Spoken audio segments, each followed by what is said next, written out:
By more stress. Indeed, indeed.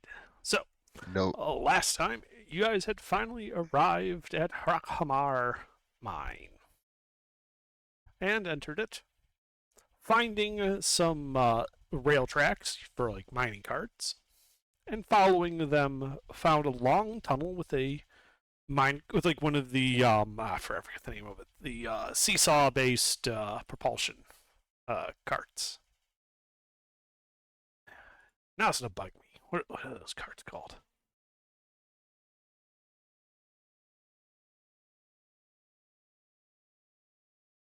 Handcar. And you took it into the tunnel, where you passed by an archway that was glowing with blue runes, which caused the cart to go speeding off at a high rate of speed, knocking most of you off, though Hebron did manage to hold on.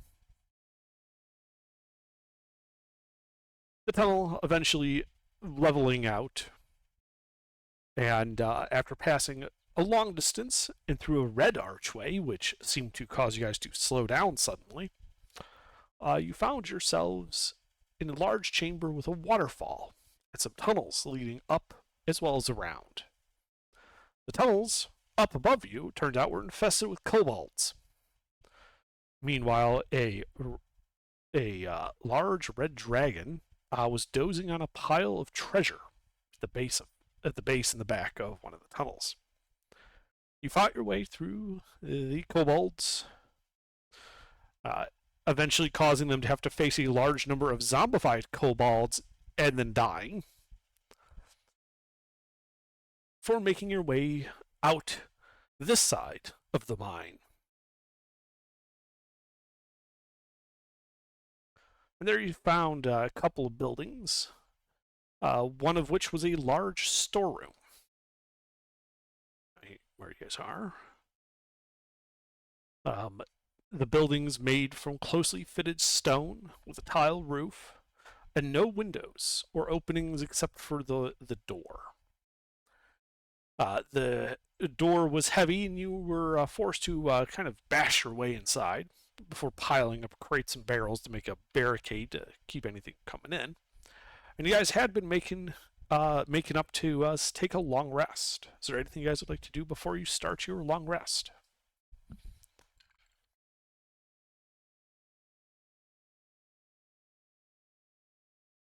Prepare to be ambushed.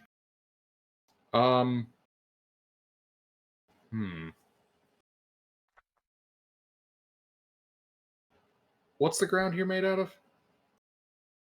Inside the building, there's no floor. It's just compacted earth. Outside, it was looser earth.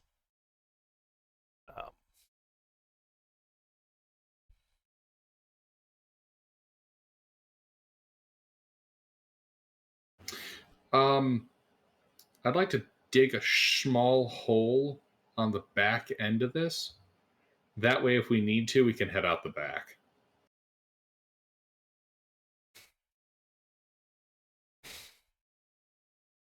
Yeah, just dig a hole into the shed. Yeah, you can easily make a little divot that you could squeeze through. how big was the dragon that the rest of the party saw? Large. It's a young dragon. Okay. Or Uh, it's a very stunty adult.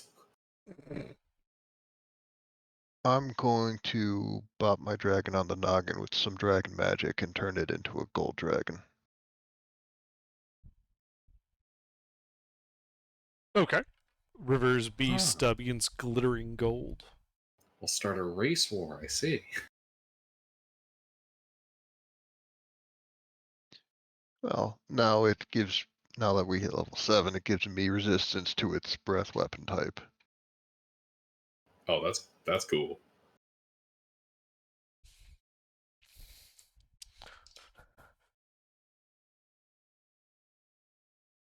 Yeah, you fight It's the also- dragon, you notice the red paint peeling off of its scales.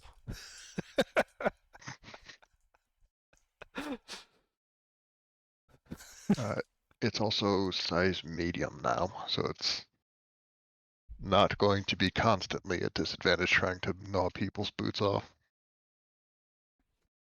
Yeah, only most of the time. He gonna get them boots.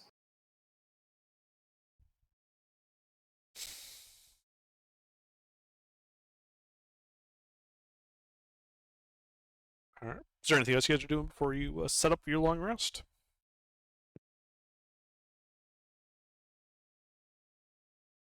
Um, uh, let's see, what spells do I have? Do you have the ability to hide our presence? For an hour, and I can't sleep for it. Hmm. I can try and hide the camp mundanely. We won't be able to hide this camp, but if you could hide that we're in here, like disguise our scent, and that we've, gotten inside. How much defecation of the local wildlife is in our immediate area? You go and spend some time looking. Because inside the shed, there's none. Get cobalt shit. Yeah, I'll Trick it spend into a few thinking. minutes looking. Yeah, we could trick it into thinking this is the Cobalt's outhouse.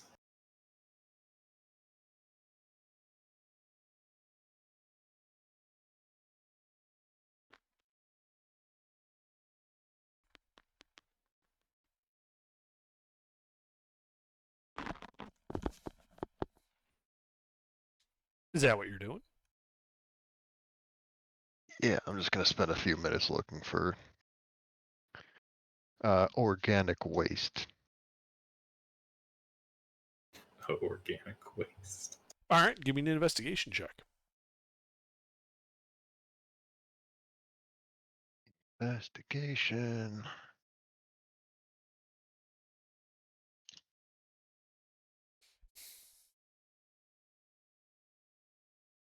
Five. Okay. So you're looking in, and you notice there's like no wildlife around here. And you start looking for like where the kobolds would have been making their latrine, and you do eventually find the shallow pit off to the east where they like dug this little trench, and it looks like that's where they've been taking their shits. You can see like other parts of the trench where they've like padded it down to like bury old stuff. And yeah, there was just some shit laying there. Literal shit. All right. Um, how That's a lot of far shit. away does the smell spread over like 4 hours? 20 feet. But that's about how far away you smelled it. All right. We'll probably Hebron, help me with this. Hebron will This- help shovel shit. Yeah, I have 3 shovels. Coincidentally, Giuseppe is a third person. You're still playing Giuseppe, right, Yes. Mister? All right. And Yeah. you're going to help them shovel the kobold shit in and around the shed that you guys are sleeping in? Not in it. That's how you spread dysentery. Or something. It's I don't know. probably best if we put the smell in. Look, the risk of dysentery and smelling shit is a lot smaller price to pay than getting eaten by a fucking red dragon. Says you. Just like 10 feet out. Okay. So you go into the little latrines, your shovel, you stick it into the thing, and that's when like the shit next to you just erupts upward, and there is this big ass rat just covered in shit that looks at you, River, and says, "Squeak, squeak." Your mic cut out Ah, What God does damn it! say? It says, after the rat looked at me. "Squeak, squeak," and you guys need to roll initiative. Hmm.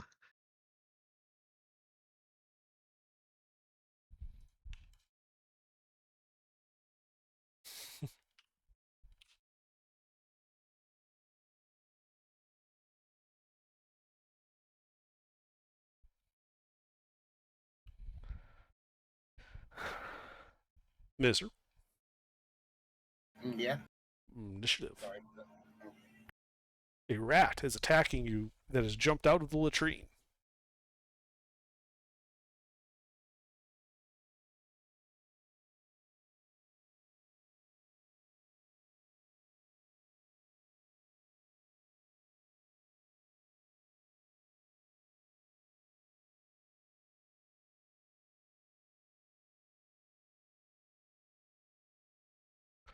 All right, River, do you have anything that prevents surprise?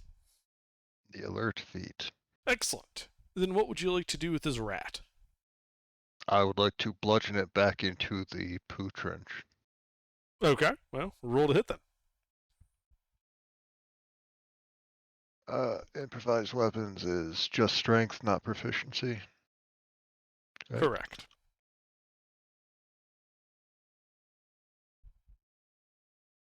Does a 19 and 17 hit? They, in fact, do hit.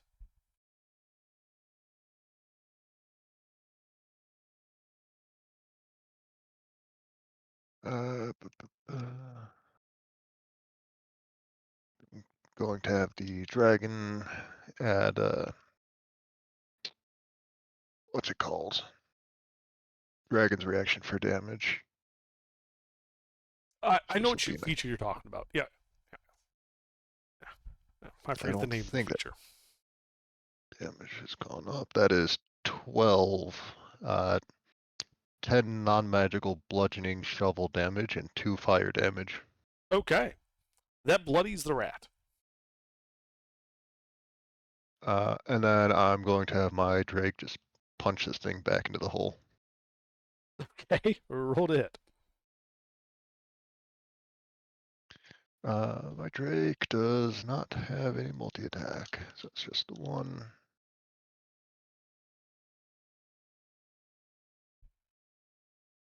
Miss.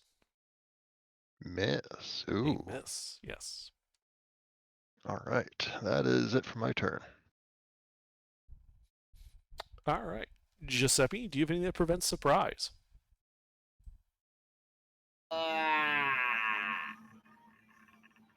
I'm looking. I have the alert feed. Yes. Excellent. I can see this poop-covered rat You can see this poop-covered rat. distance from us. 0. Oh. You guys were Well, digging in the shit when it popped out. Okay then. I missed that, but okay. I am going to stab the rat. All right. Roll to hit.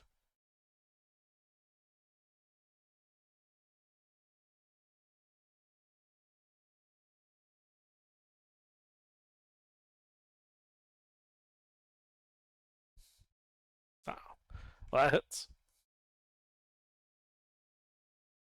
Is anyone else in melee with it? Yes. River and Hebron are both also in melee.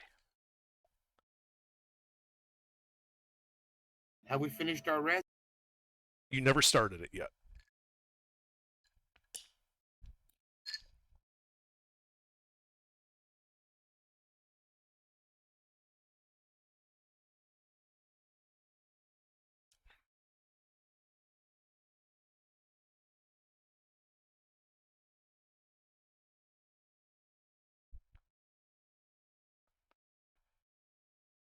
Team points of magical piercing damage. Yeah, you just run this shit-covered rat through, and it stops moving.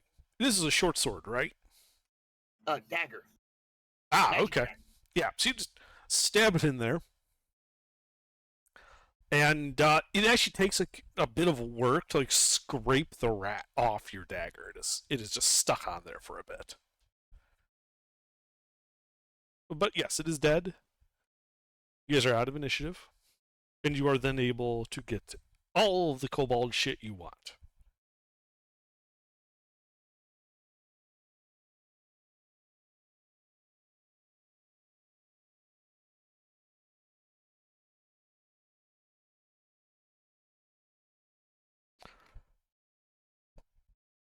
And you spread it around the hut.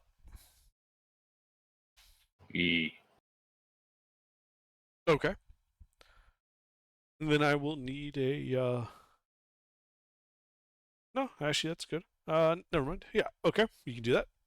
Anything else before you take your long rest? You don't need to make a check for it. It's humiliating enough that you're smearing shit around your sleeping place. Mm-hmm. Mm-hmm.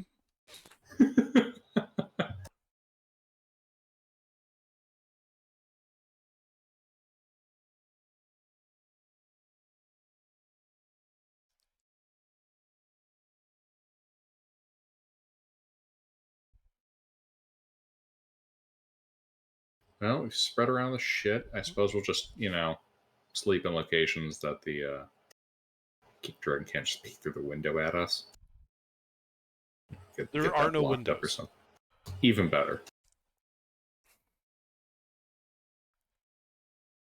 I think we'll go to sleep then, taking a watch. All right, what's your watch order? Chat order. Okay. Yeah. I'll have the dragon taking fourth watch. All right, sure. Hebron, what's your passive perception?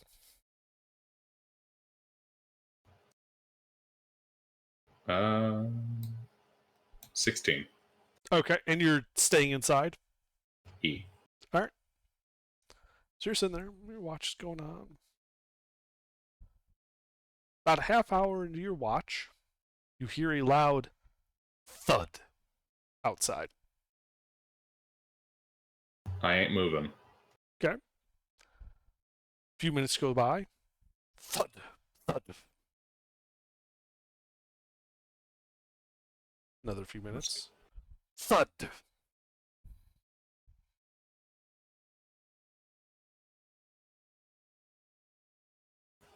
Just hanging out in the bathroom. Okay. Yeah, so you're sitting there. All throughout your watch, you hear thud. Thud, thud. Thud, squelch. Thud, squelch, boom. Thud, thud.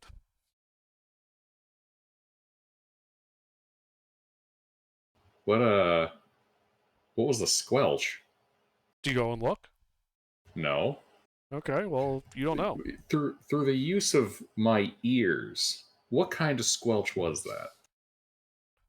Make a perception check.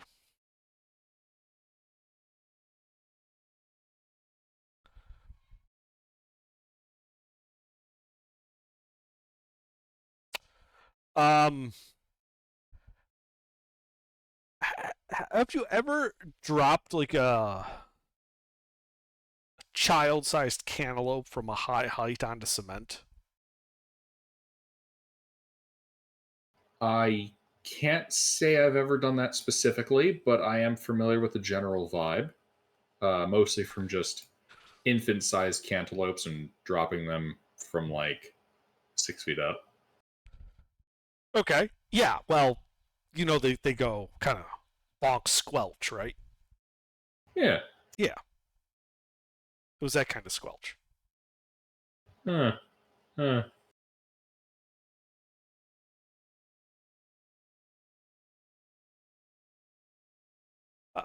But despite the thuds, your otherwise your watch passes uneventfully. Giuseppe, what's your passive perception? Passive perception? Yes.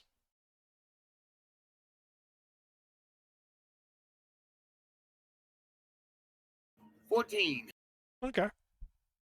So the thuds with the occasional kind of odd squelching sounds or splats continues through your watch.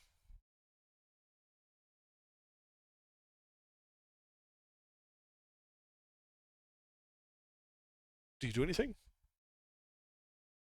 it coming closer? No, it's just outside. It's always been just outside. Yeah, it's just yeah. Yeah, I'm not gonna do anything until it knows we're here. Okay.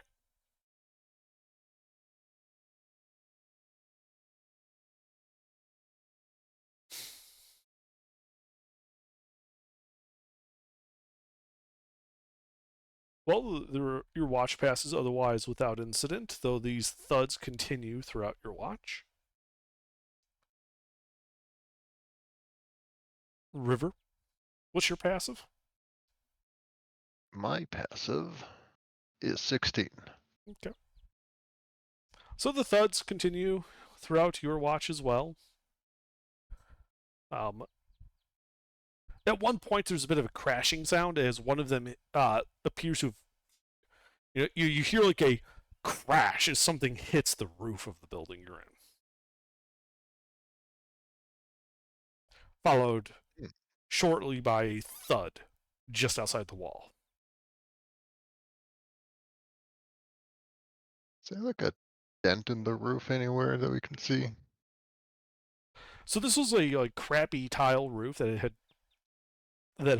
seen better days. Your mic cut out, but is Okay. there like enough damage to estimate the size of whatever is making that noise? Make an insight check. Insight. What is my insight? Oh, that's not bad.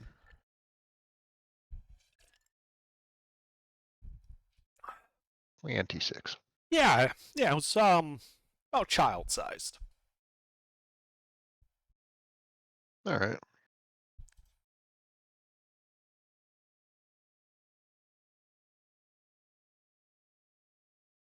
And kobolds are about child-sized, right? Yes. Okay. So something threw a kobold at our house.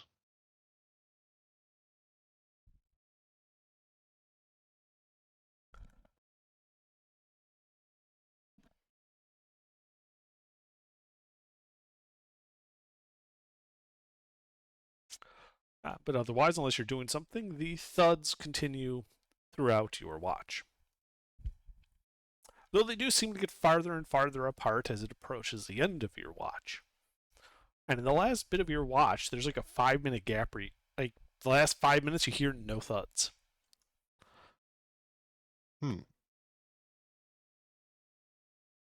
Interesting.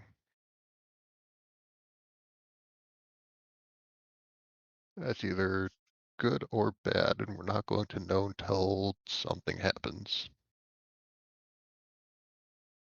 Probably the end of our rest.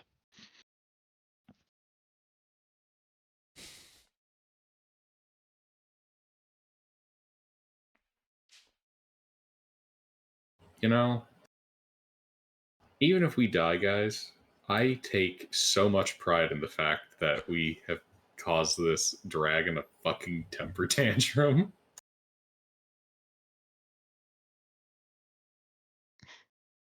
Spent its whole day trying to figure out what the fuck happened.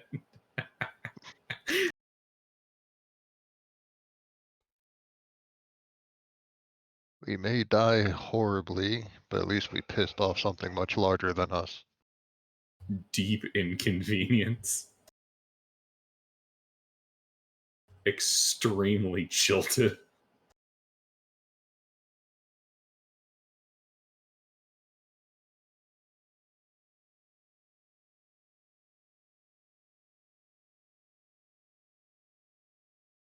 And then you go to sleep and it's your Drake's watch.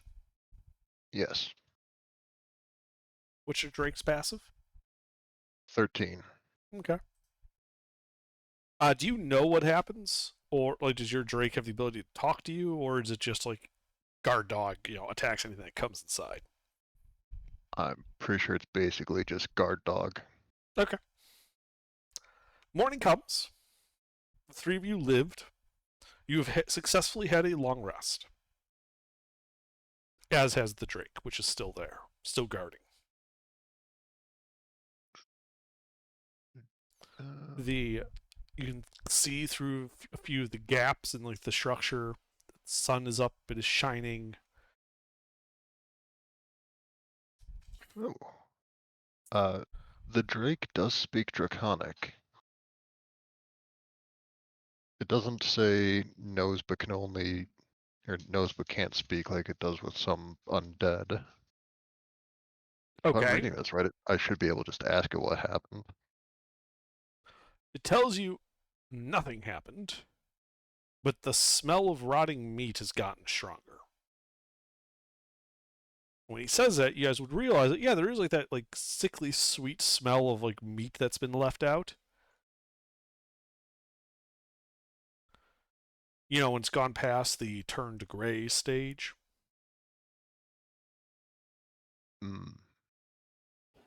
I know that odor well. Working at a grocery store.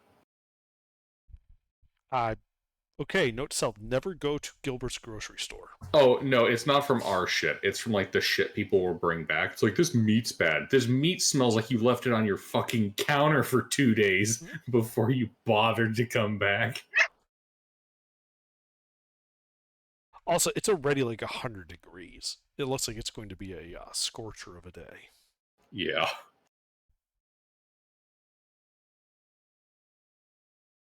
You'd be surprised what some customers do with their food. I legit think some of them leave it out in the sun in those cases, like, for real. They're the type of people for whom asking, is your refrigerator running, is not the lead up to a gag. There's one individual where I'm pretty certain what he's done repeatedly is forget some of his groceries in the trunk and then come back being like, the meat was bad, when it was just bruh forgot it in the back of the truck.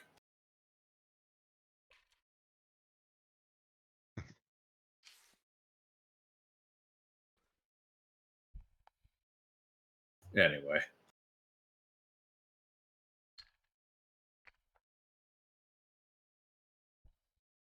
So yeah, you guys are inside this shed. Your barricade is still where you placed it.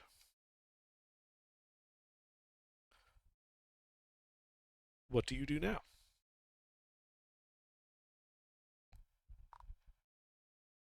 Gentlemen, I propose we wait here for an hour just to give that dragon some time to kind of nod off at the end of its adventuring day.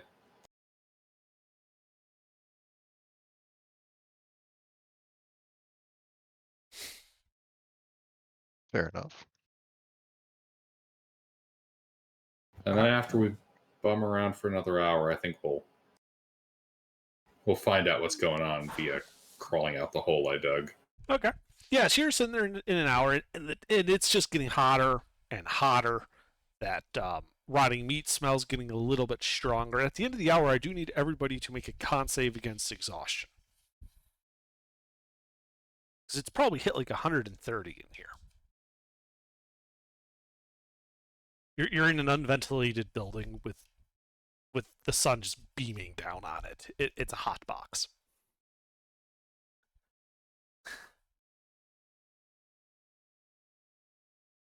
Wait, mister, don't you have the aura? It's +1. Awesome, I should have a 17. Okay. Rest you guys gonna make a con save? I really hope they do, because otherwise they're just taking the level of exhaustion. Oh my god, they had a heat stroke.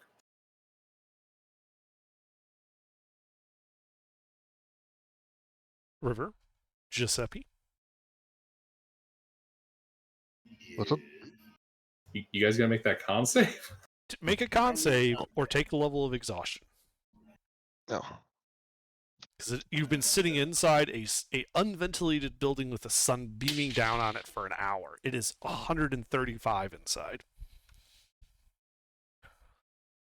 Damn. It doesn't. That doesn't help that I'm. That I don't. I can't Does escape. resistance to fire damage help us at all? Yes, it does. Wonderful. I mean, it would give you advantage, but you already passed. So, all right, you all passed. In one case, barely. And then you said you're crawling out the little hole you made, and you're not taking your barricade down? Correct. Okay. So you crawl out the back.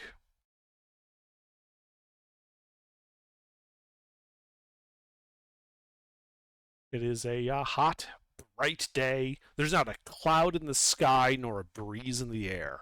The sun is just beaming right down on you, like it specifically got a hard on for making your life miserable.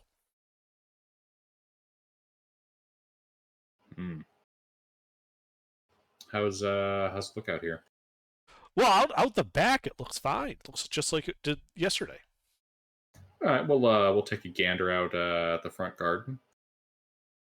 It's a horror show. There are dead kobold bodies everywhere. Like someone was just dumping them out here. There's even, like, when you look up at the top of the shed, at the top of the gable, there's this little red mark where it looks like a body hit the roof, like it was dropped from a height, bounced off, and then landed wetly right in front of your barricade. You can actually see, like, where the body bent and, like, some of the ribs are now poking through the skin. These are very clearly all those kobolds from inside the mine. They're just like they were just casually dumped out here.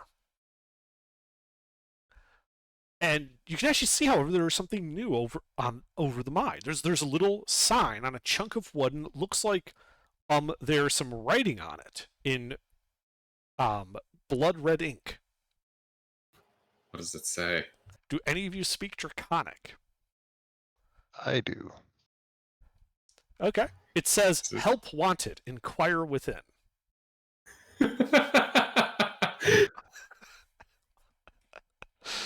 Hey, someone in here is looking for employees. We should go offer our services.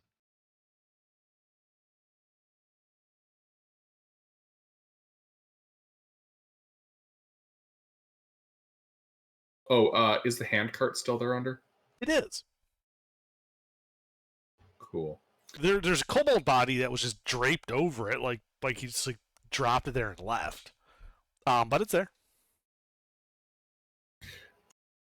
I was thinking, guys, we could just like fuck off and go back to the mine. Hold on 1 second.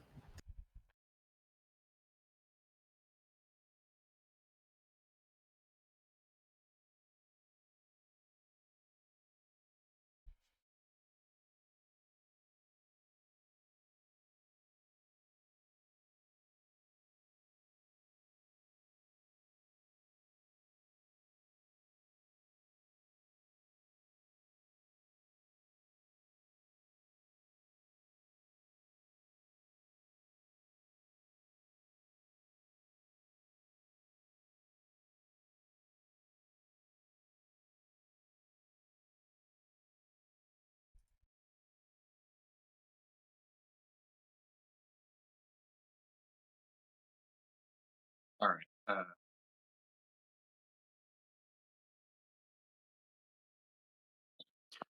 I was thinking we could just take that mine cart and, eat on through the mine. Get back to the adamantine area. Deal with the dragon later.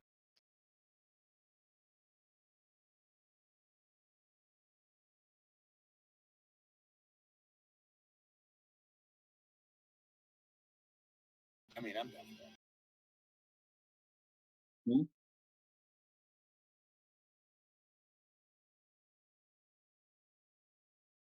Yeah, I can also probably sneak around and see where this dragon's hiding now.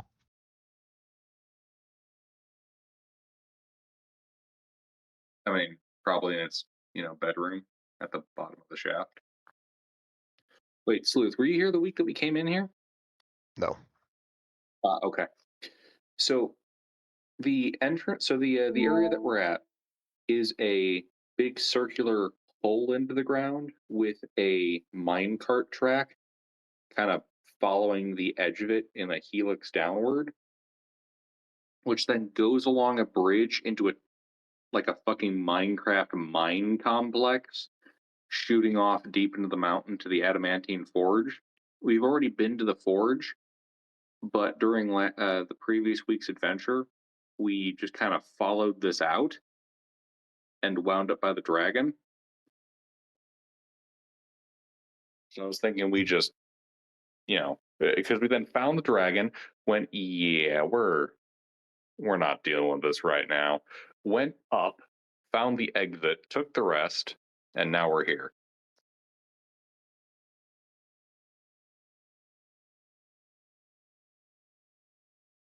Okay.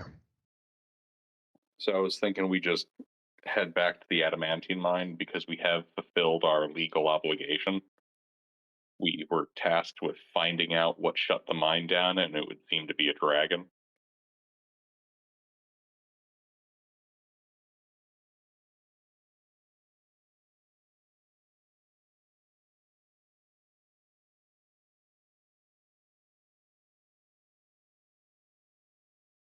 All right.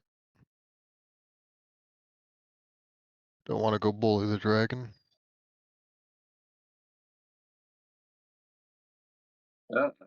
Not yet, at least.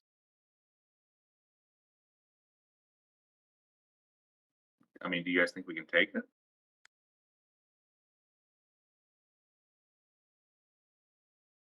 Maybe.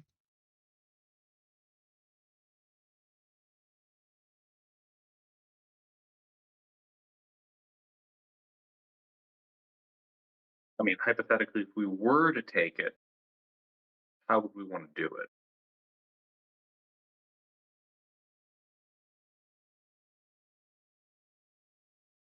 Um,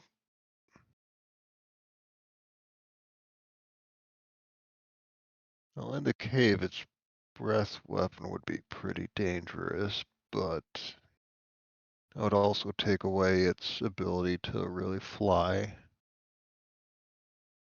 And I don't think either of you are particularly ranged. I can do a little bit of range, but not much and not necessarily very well. My main strength is in the sword and board.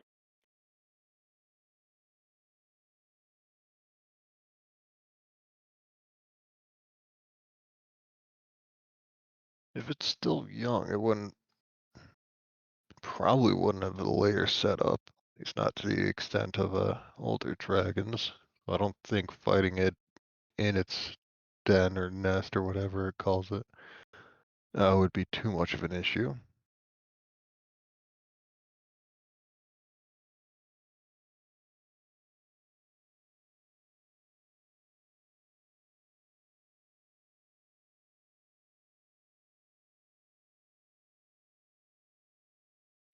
The main mechanical concern I have is, well, I have a good chance of not getting fucked up by its fire breath.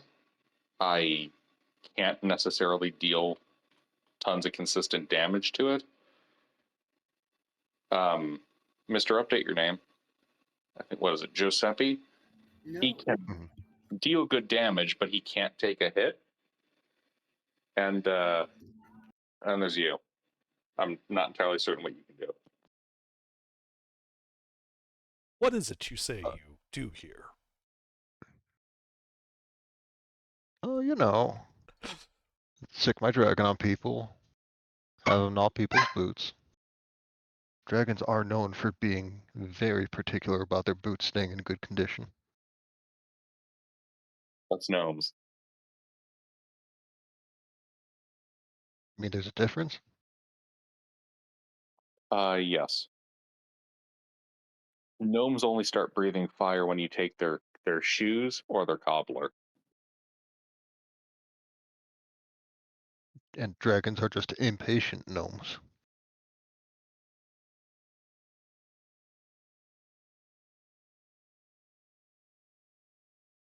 Um, I'm much better. Oh, God, oh dog. I'm much better with archery. I can fight in melee if needed.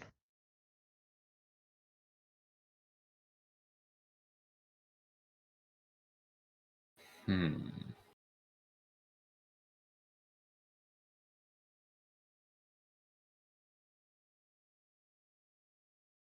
Under, could you repost the image of the bottom level of the mine?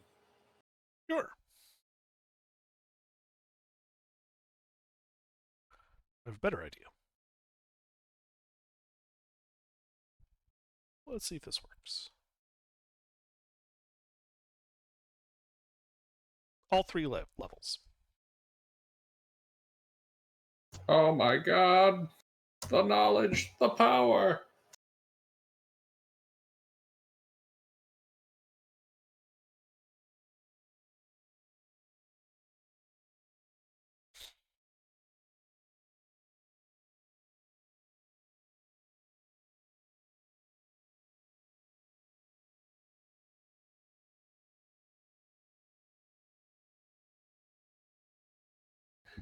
I mean,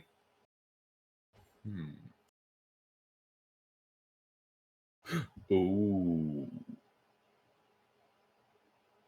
Ooh, there's a... Hey, Under, Yes. if that rock trap with the ropes were to fall straight down, where would it fall? On the bridge.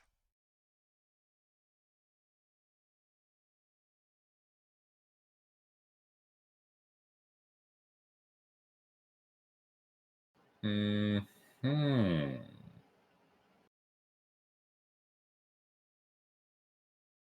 Okay.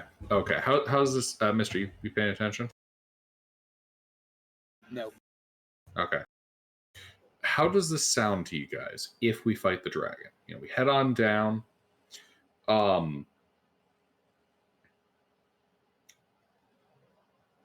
Given that I got the shield and have a good chance of just negating its fire breath against me, do you guys want me to head down onto the raised platform overlooking the dragon's horde, kind of get its attention, and when it comes to fight me, you guys can get it from that north passage? That would also be in the direction that the sound from the waterfall is echoing most clearly from. So it might be easier for you guys to slip in through that north corridor and shoot it in the back. And given its size, it would be harder for it to, like, chase right after you.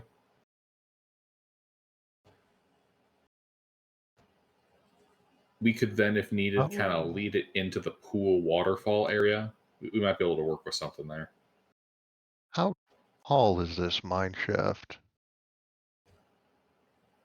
I think a couple 100 feet. Oh, so I won't be able to jump from the first floor down to the third floor No, you can do and that. survive. Oh.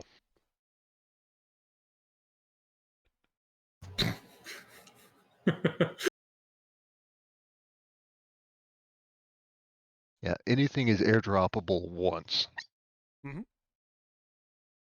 Even kobolds. Kobolds Additionally, plural is airdroppable several times. The same one, only once, though. Yeah, it's if we 250 feet deep.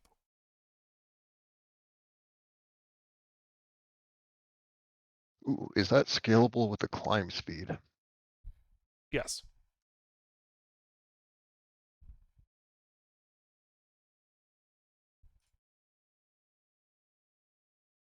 I probably shouldn't do it from the first floor to the third, but the second to the third should be fine. Only take me probably a couple rounds to get up and down a floor. Mister, how fast is Giuseppe? What do you mean? Like, how quickly can he move after, like, on the same turn that he attacks, if he had to go in, stab a dude, and run away? 30 feet? You don't have the bonus action to dash yet? No. Okay. Only a level 1 road. No. Remember, y'all wanted Paladin Aura first. We're only level 7. Remember, y'all bitched and bitched and bitched. Give us the Paladin Aura. Don't put any in rogue. God, Mister, you're the worst. Why did you have this feature we want? I do. Why did you put all your points into Paladin and got the aura? We could have used the. God, useless rogue.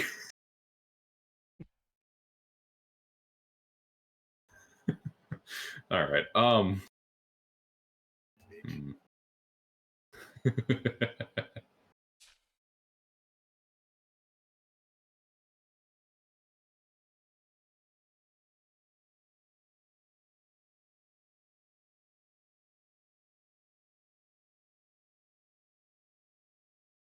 So, Well. if you two can fight it on the ground, I can stay up on the second floor and stay out of range. I can have my Drake down there with you. He's got a fly speed as long as I'm not riding him. I mean, I think this is a really bad idea. I think we should take the minecart and bounce before we face this dragon. I don't think the 3 of us can handle it. We could go back to town and get some reinforcements. Or give it a week for slaying it and get ruffles. No, it'd take 2 weeks to get to town and back, at least. I don't think the 3 of us can take it. I don't think we have the output to take it out. Well, we might.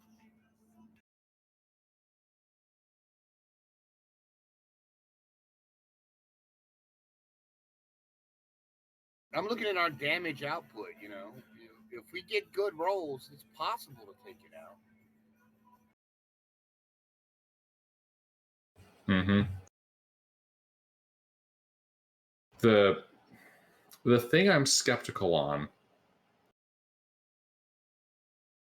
And I do fairly good damage, but I can't withstand any of its attacks. Mm-hmm.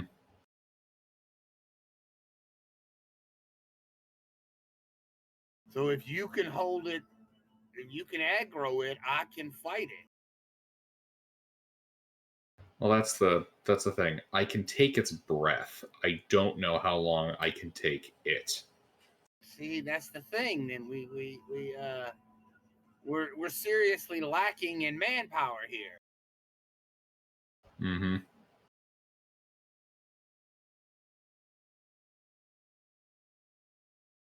We might be able to beat it in auto resolve, but not necessarily in actual play. Yeah, I don't think actual play. If we simulate it, we might would win because we're main characters. But if we have to fight it, I don't think we'll win. Yeah, at least not right. I think our tactics are sound. I just don't think we can bring enough force to bear against it at the moment. I agree. I totally agree. If we had at least 1 or 2 more damage dealers, or really good, somebody can hold its attention long enough, we can take it. Yeah, because I'm only dealing like an average of maybe 8 points of damage to it. Probably once a turn. Yeah, see, I can hit with smites at level 2. That ain't much, but that's radiant all, and I do all magical damage because I use a magic dagger. So everything I hit with is magic.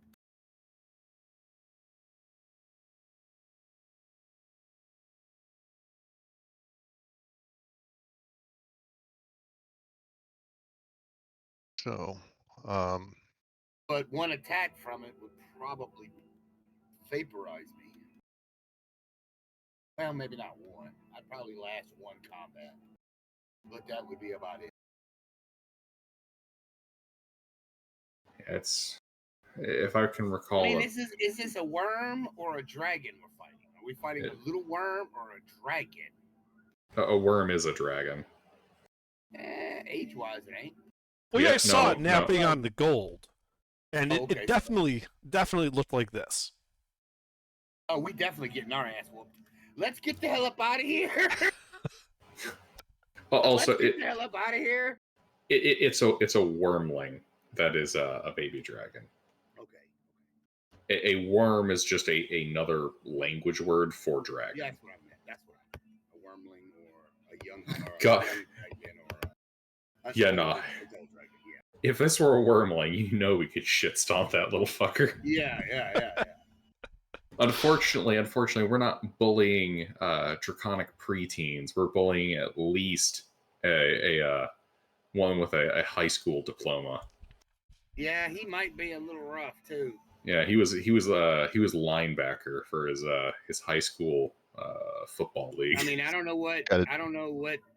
I'm not familiar with the 5e dragon stats, but I know in older editions, dragons attack a lot.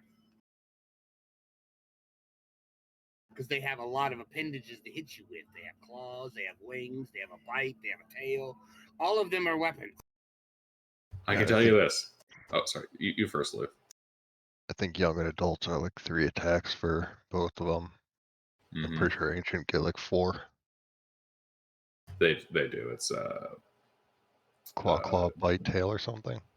bite, claw, tail. Yeah. Yeah, bite, claw, tail. Yeah.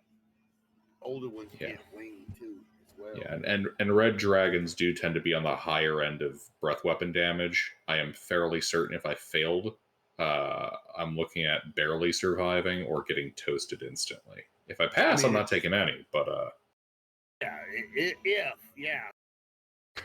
Remember, the history of our party members has been one of taking the dragons too early. We gotta. Remember that time we fought that green dragon? It's like, oh yeah, I bet we could take it. Oh wait, hold on, that's bigger. Or when the That's dragon bigger showed than I up the thought it time was. we were marching towards its cave, and it showed up early and beat the hell out of us, and then No, flew off that was- everything we had. That was an ancient dragon. That us getting our ass whooped was totally to be expected. It's the other dragon. That was also the one where CC decided to have her character mouth off to it. And also try to like I mouthed off to it at pocket ancient extra dragon, stuff. and that's why King almost died. He breath weaponed me.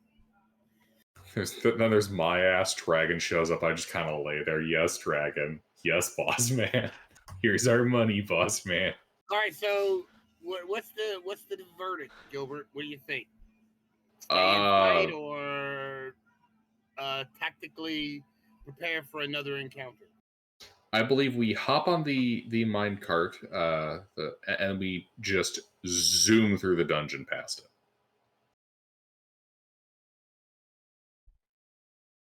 And get back to the mine. I mean, okay. Going past him on the minecart? Well, you see how he sleeps on that mound of treasure? Yeah.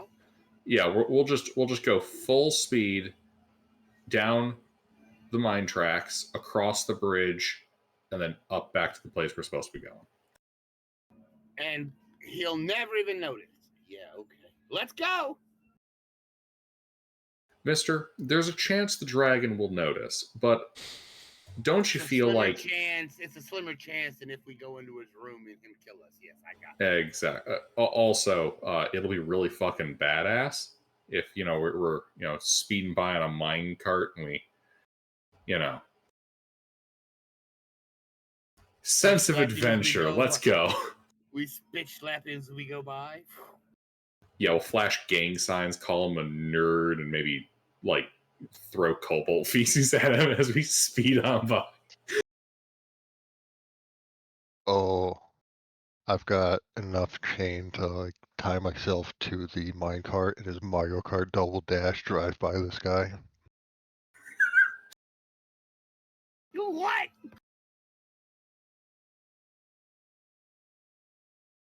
How did we go from a respectable plan to slapstick? What happened? What happened? Embrace Because slapstick at every opportunity. We don't have the manpower for a respectable plan. Slapstick is the logical conclusion. This is gonna go. Remember, if you take the slapstick approach, there's a chance that your opponent will being absolutely flabbergasted at the sheer audacity of what you've done, be stunned into a non-responsive state for just long enough to, get the head start. Yeah, okay, yeah. All right, I just have one more thing to say. Are you recording this? Because we will want Yes. to look at this for prosperity. Let's go. All right. We pile on to the cart under. Okay. Are you going for the hand cart or the mine cart? The hand cart. Okay. Maximize acceleration. Okay. So you guys just hop on. You start pumping it. You're heading downhill. Before we left, I want to just tie myself to something with chain so I don't fall off if I have to shoot the guy with the bow. Yeah, you can do that. Yeah. You're accelerating. The wheels are squealing against the rough steel and iron rails. And as you guys are going, and you're going at a pretty good clip, you're probably going like 90 feet around. You hit like that like second bridge area. The waterfall's behind you, and you're close enough to the edge where you can actually see down into the pit. And there, at the bottom, with his back to that tunnel leading to the treasure, you can see the dragon sitting there. You can see what looks to be very clearly a long, rectangular table with several chairs opposite him. And his head is just up, just watching your minecart coming closer and closer as it whips around, gaining more and more speed. I would like to wave to him. Did he change the tracks? Oh, we don't know. You didn't check. He is hiring. Oh, this is.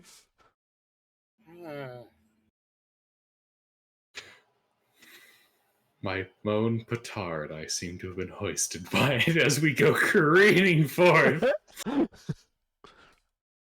We forgot one key detail. The dragon has intelligence. Fuck! Our enemy's not a drooling retard. So, are you continuing to go full speed? I mean, yes. We'll maintain this. Does it look like the track's been flipped? That's a good point. They're probably hard to see there. I would say give me a perception check. Because you're kind of only getting brief glimpses to see.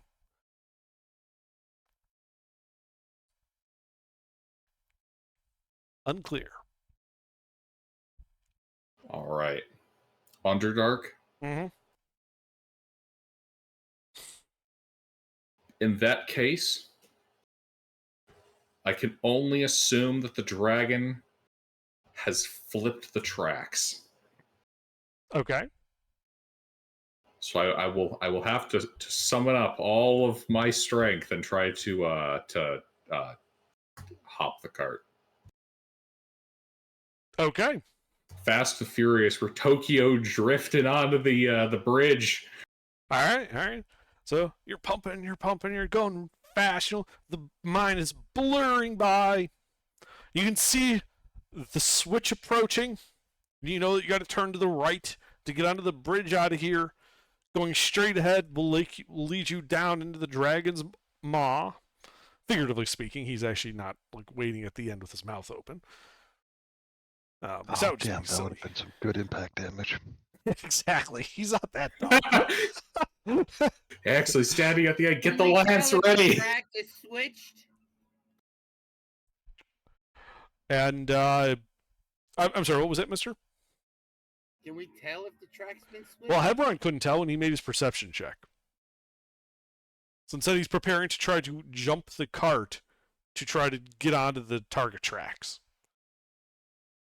Can I give him help, guidance, Yes. something. I don't know. You could do guidance. both if you wished. You're proficient in athletics, right? Or acrobatics? Yes, I am. Yes. Okay. Yes, Then yes, you could give him help. And on the way down, when he's yelling that we're gonna have to Tokyo drift this shit, you can give him guidance. I don't know guidance. Oh, okay. I thought I did, but I'm not the wrong. Oh, yeah, wrong- well, knowing you might have multi-classed, cleric, paladin, and rogue. I mean, it's possible I've done that, but that's just too many stat points I need. You know, you can still give the help action, right? It gives Yeah, advantage. he That's is. what I'm doing. I am. Right. Oh, awesome. He's at help and guidance. I'm like, yeah, you could do both, but he has no guidance, so you can't do both. All right, and then that does switch fast approaching in Hebron. I need an athletics check from you.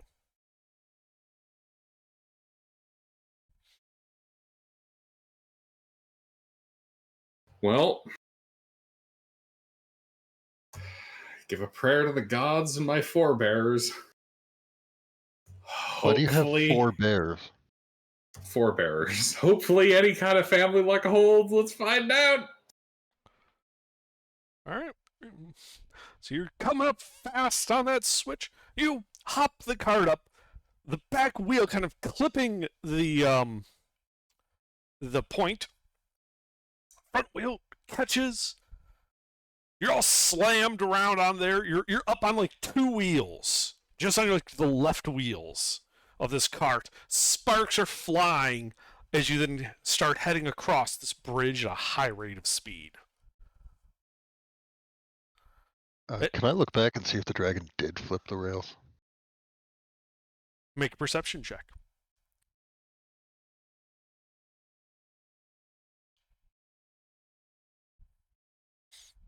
Not only did he flip the rails, he removed the lever that would let you switch them back. Scoundrel. It's not right when monsters are smarter than us. It's not, I mean, we're trying everything, but they just no. Mister, No, Mister, we it's pulled pretty off right. the drift. We're 2-wheeling it out here. Yeah. Sparks are flying. Sparks are flying, and after a moment, you realize it's not spark. It's not just the sparks from your wheels. The dragon looks a bit affronted as he's just breathing fire into this wooden bridge. But you pass by into the stone area. Tracks turn to the right. Your cart slams back down. Behind you, you can see smoke and red light as it fades into the distance. Pum, pum, pum, pum, pum, pum. I'm not stopping. Yep, the track eventually straightens out. There's another switch where it splits into 2, one left, one right, up for like parallel tracks. It looks like you keep going. You're not slowing down. It just puts you on your current direction right-hand track. You're still going ahead. You can see an archway with blue glowing runes that you're fast approaching.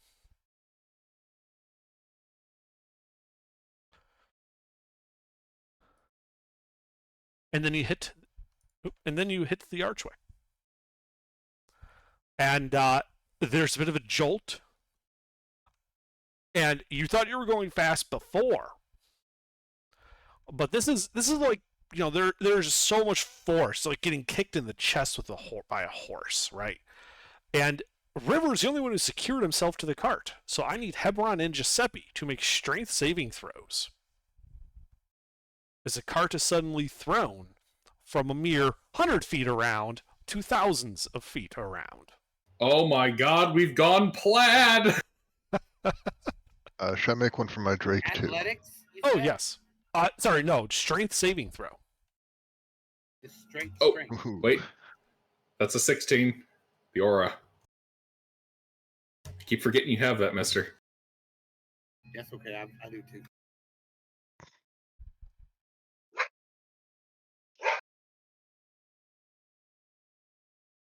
I failed. Mm-hmm.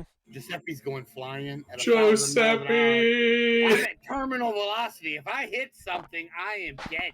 No, the cart was still accelerating when you fell off. So you're gonna get hurt, but it's not like you're getting the full 20d6. Wait a second. If we're going if we're going this fast in a straight line, Mm-hmm. and he's detached from us, Yes. Means you go faster. we might be able to Looney Tunes your ass back onto the cart because you'll be flying straight ahead, just not touching the cart for a moment. Yeah, except that this was like the acceleration phase when he lost his grip. Oh. Oh. Oh no! Okay, as a reaction, yeah. just because I know I'm not gonna be able to do this, but it's cool as shit if I could. Can I, like, as I'm falling, can I take my whip and lash it around the thing and try to catch myself from falling off the cart? You know what? That's cool as hell. Yes. Make an attack roll.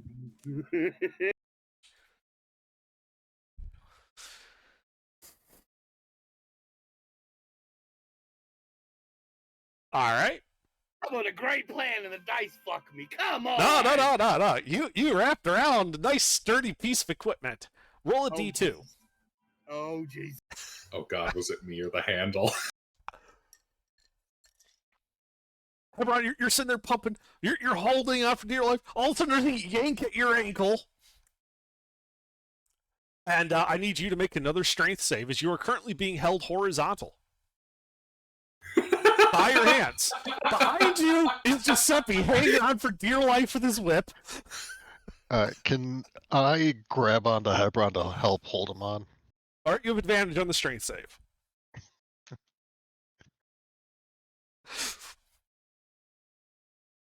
All right, you hold on.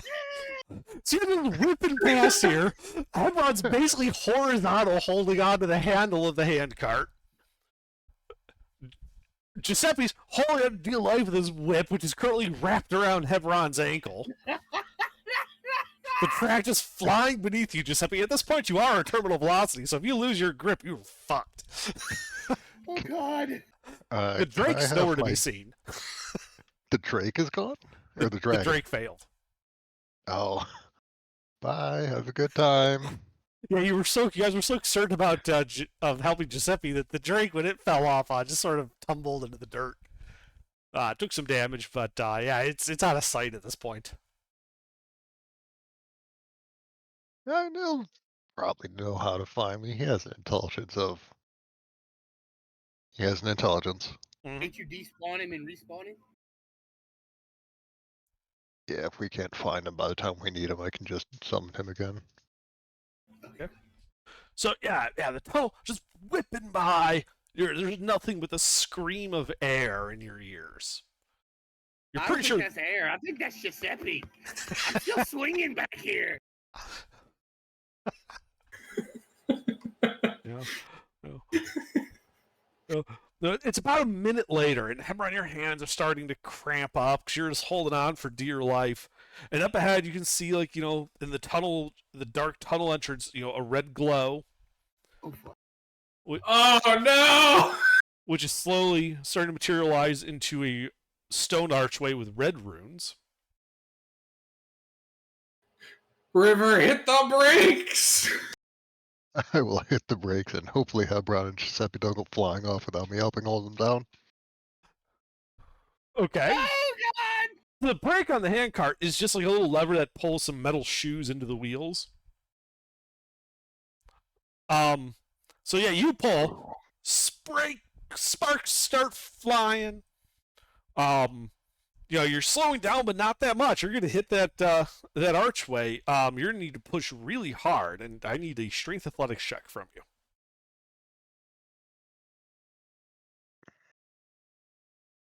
You can do it. Athletics.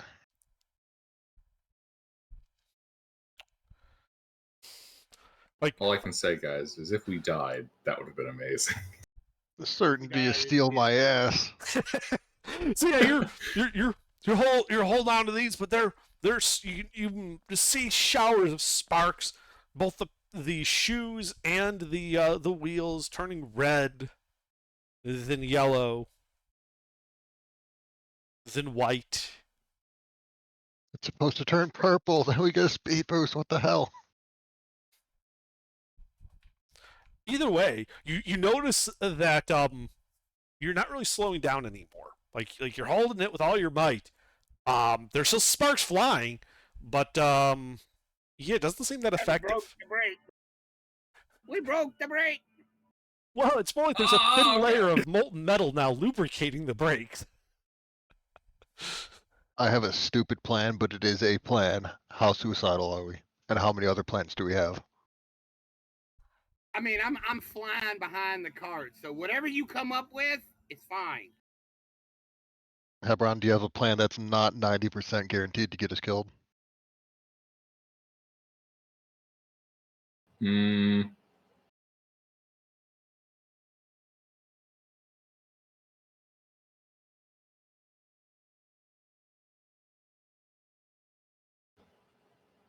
That sounds an awful lot like no. Let go. If we hit the field, it'll slow us down.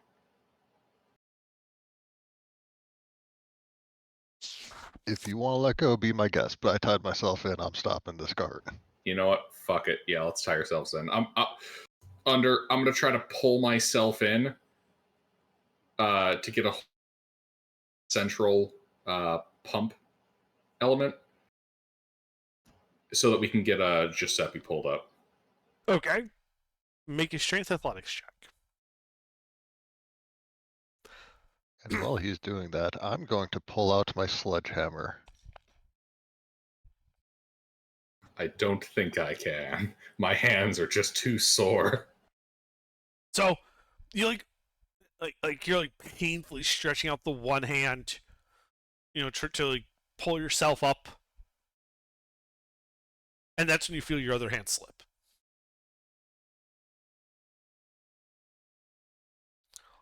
And there's sparks flying, that red field getting closer and closer, and you've got this sensation, Hebron. And Giuseppe would be feeling it too at this point, of just weightlessness.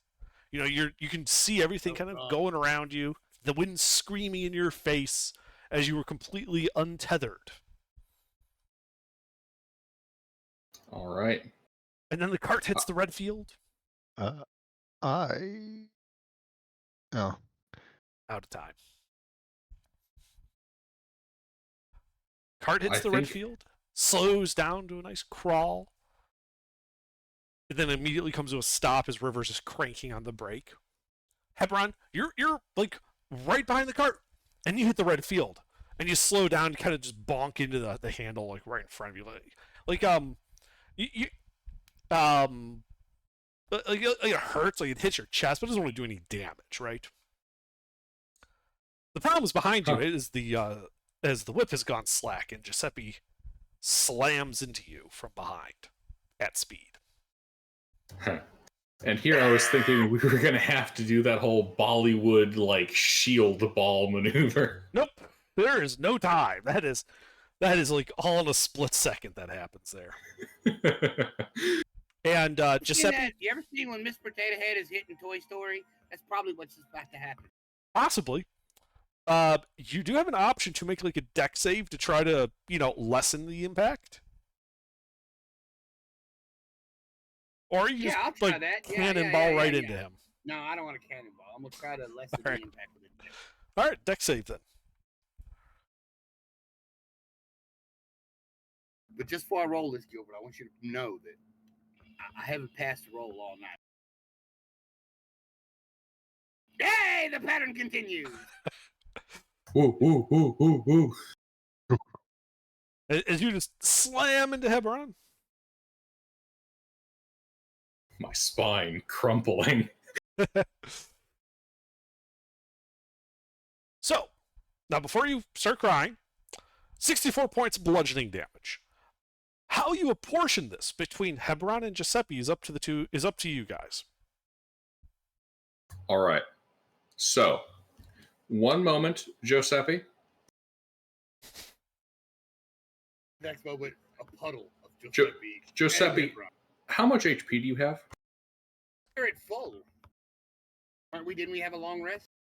You should be at full because you just finished a long rest. Yes. So I have 59 hit points. Alrighty. So let's see. You have 59 hit points. I have 60, and also, heavy armor master. So reduce 3. So we split this evenly, 32 apiece, and then you can use your little thing, and Yeah. that works. That's fair. Well, I mean, if we want to get really technical about it, because I can shield 3 additional, I'll just split it in half. We don't need a quibble. Yeah. We'll just split it in half. It's up to you. All right. Based on his earlier statement, I believe we're splitting. Yes. All right, yeah. So you slam into Hevron, and you guys all go tumbling to the ground, battered, bruised. River's still on the handcart, just holding the brake shut.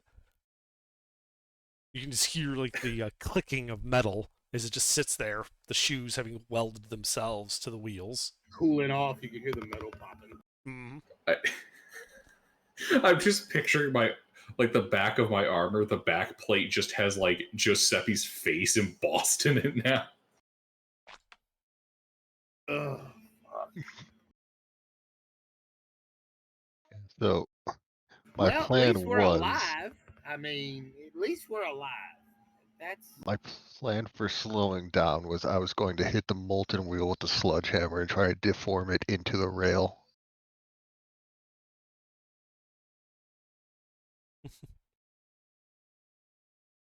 All right. Under. Yep.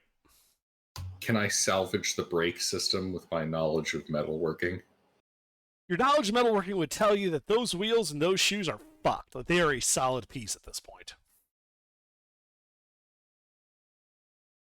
All right, Maybe. brakes are fucked. In Hey, very technical terms, this shit's fucking fucked. How usable is the cart? The cart itself is fine. All right. We'll climb back on. Okay. We'll just go at a more reasonable speed. I don't think you understand what I'm telling you.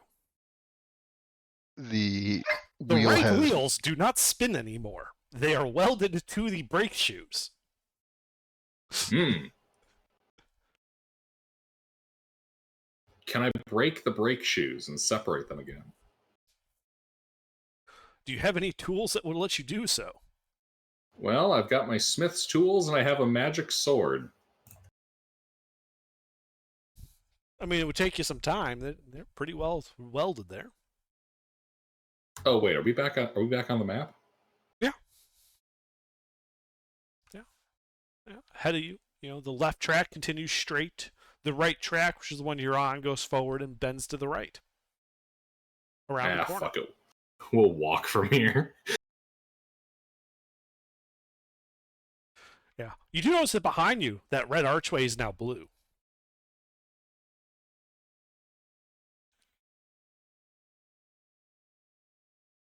I wonder if I sent my dragon flying through there.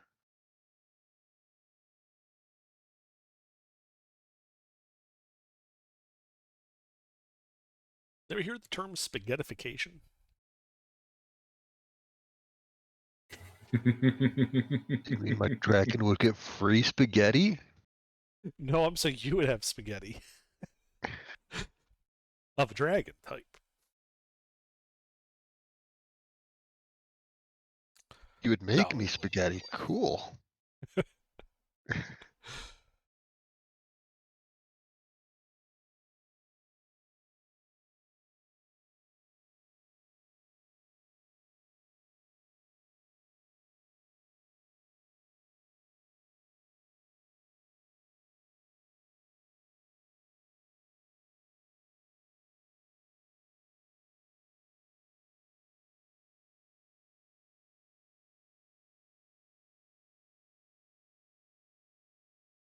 So what do you guys do?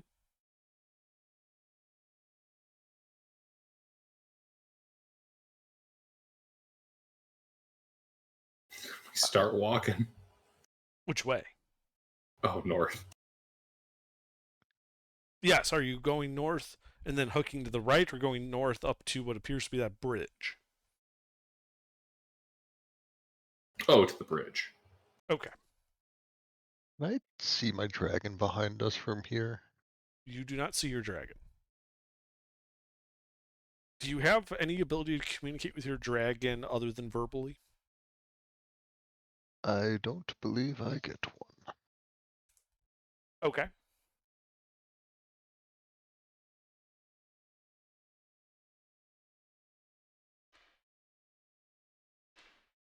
Magically summon, bound to me.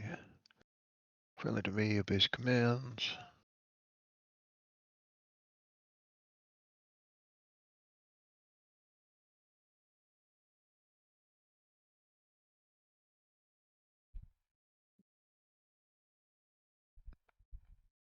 Yeah, nothing gives me telepathy with the dragon or anything.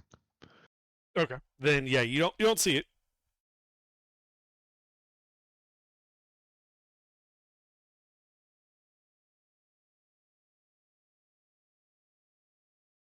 Alright. We'll give him a couple minutes. If he doesn't catch up in a while, we'll summon him again.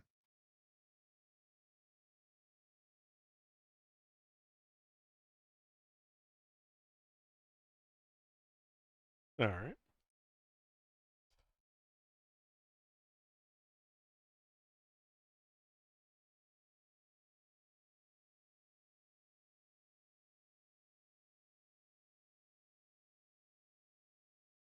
So you guys start walking towards the bridge to the north, and as you get closer, you can see it. You know, the tracks continue to the north on the outside of it, and the light would tell you that there's more magma that way.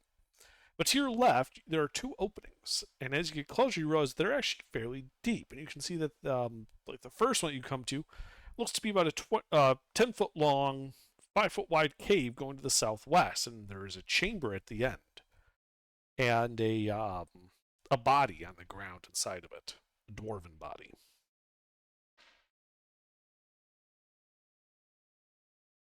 Yep. Sorry, at the end of the bridge? No, before you get to the bridge on your left, there are two openings. Hmm.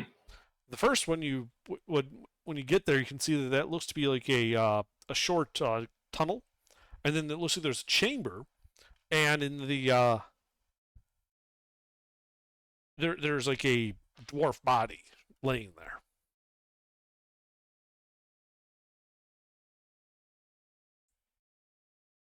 All right. I'll scout out the chamber. So you're trying to be stealthy? Oh, no. I mean, like, I'm going in shield raised, ready for a fight. All right. Yeah, you just assault the chamber. And as you get closer, you realize that sulfur smell that must have been masking it from all the magma. But this smells like rotting meat in here. Nothing moves when you come in.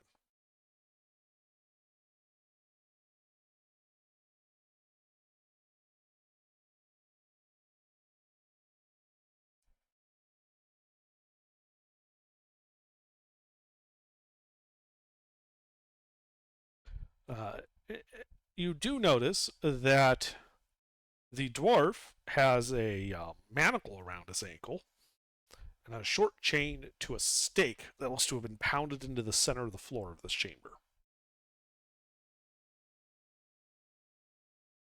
Hmm. Either bait or what's it look like this chamber was for? Does it look like he was being forced to mine here, or You don't see any like the chamber looks to have been carved out with mining tools, but you don't see any like it just looks like rock, right? You don't see like ore or anything like that.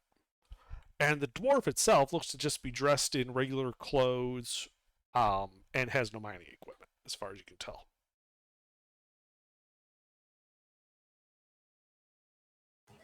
I'll check out the body. Okay, make an investigation check as you walk over to this body.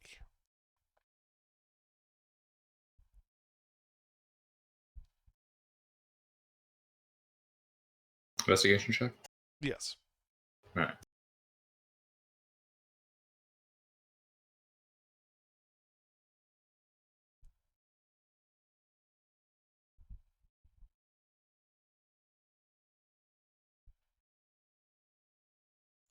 So you walk over, and like it's not moving.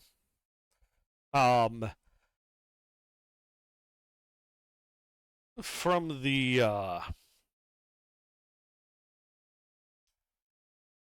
smell of it, it's been dead a long time.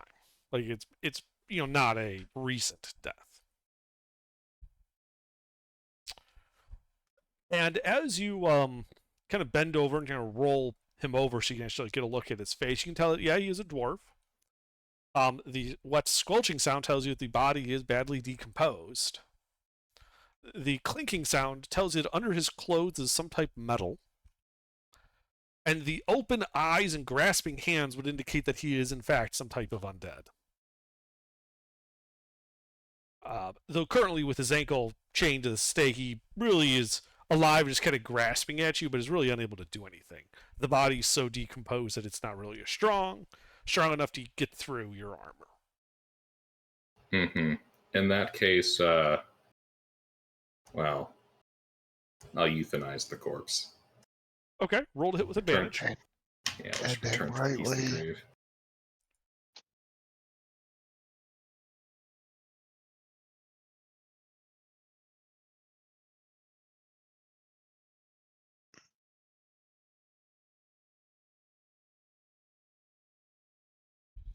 Okay. Yeah, you like your first hit isn't all that effective when you just stab him in the body, but then you just move to the neck and just quickly cut his head off and it First? stops. First hit? I'm narratively. Okay. Because you rolled an investigation check, you would also notice this. He's wearing some type of chain shirt. Of a like dark metal.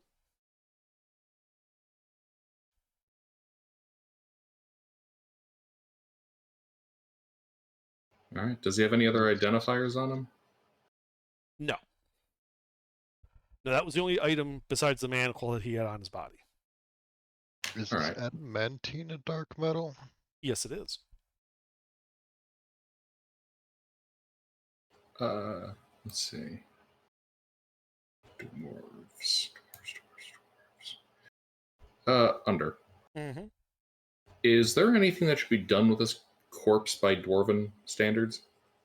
If it helps, Hebron does know the dwarvish language. I don't know if that would come with any,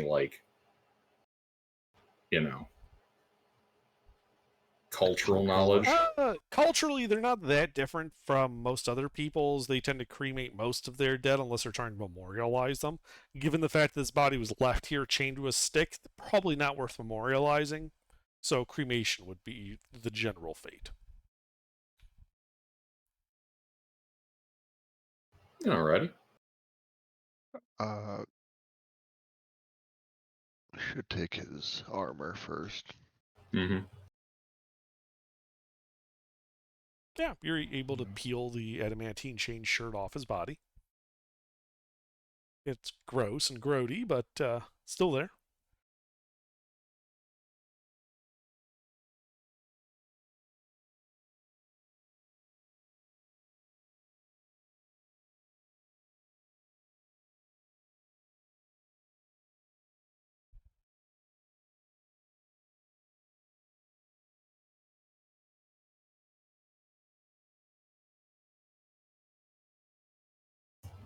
Either you guys, wait, chain shirt is medium armor, right?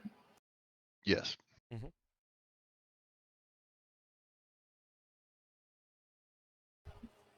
One of you guys might want to take that.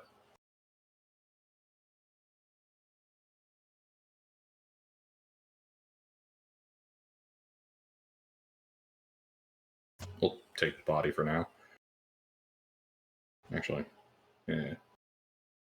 We'll move it out to the cart area. So you're cutting his ankle off? It's manacled to a chain to a stake in the floor. Yeah, I'm going to use the magical sword to break the chain.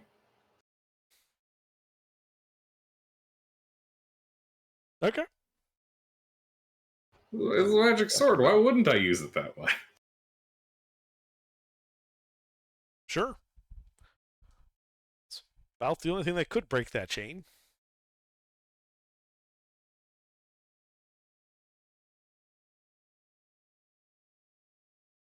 But yeah, you break the chain with your magic sword. You drag the body, dripping, out to the cart. All right. There's like a And then little trail of like, what looks like garbage juice just behind it, but Is that garbage? no, but it's the same type of like liquidy gelatinous substance that builds up. Right. I mean, if I called it bin juice, would you guys know what that is? No. It's the liquid that accumulates at the bottom of the inside of a dumpster. Oh, I'm deeply familiar with that liquid. Do not drink. You know shit. I have returned what I There missed. might be in there.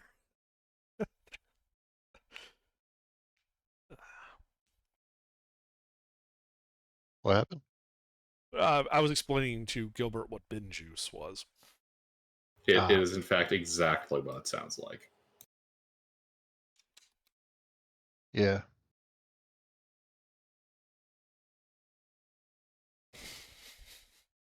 All right, but yeah, you drag the rotting corpse over to your cart. All right, we'll leave it there and walk across the bridge. All right. Yeah, so as you get to the second opening, before you get to the bridge, you see another one of these openings, though this one doesn't appear to have a body inside, just a stake in the ground, a chain, and an open manacle.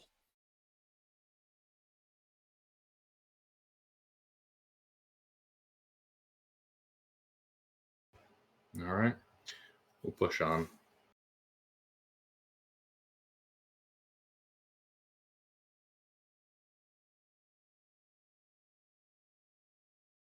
To the bridge. Yeah. And you can see as you get to the bridge, start crossing it, that there looks to be like this magma-filled cavern extending, out from the west and out to the east. Off in the distance, you can see what looks to be balconies, a crane, another bridge way out there.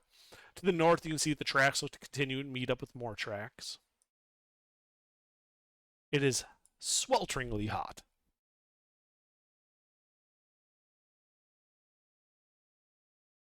All right. I'll look across the open parts of the bridge. What do I say?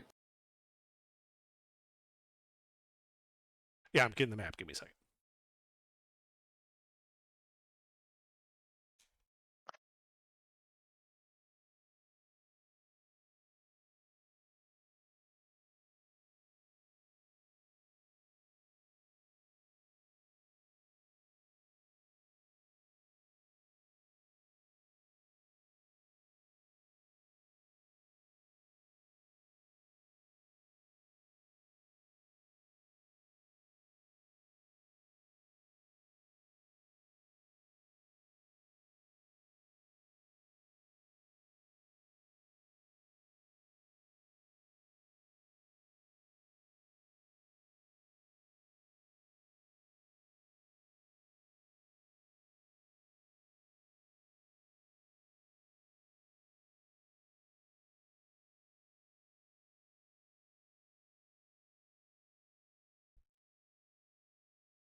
So yeah, as I described, you can see the magma-filled chamber, the balconies, a couple of cranes, another bridge. You can also see the tracks continuing to the north.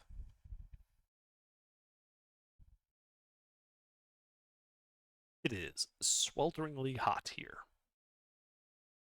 All right, across the bridge into that roundabout.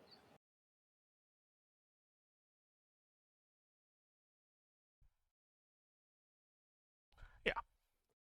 So as you get across the bridge, you can begin to hear what sounds like a rhythmic banging sound, like hammering.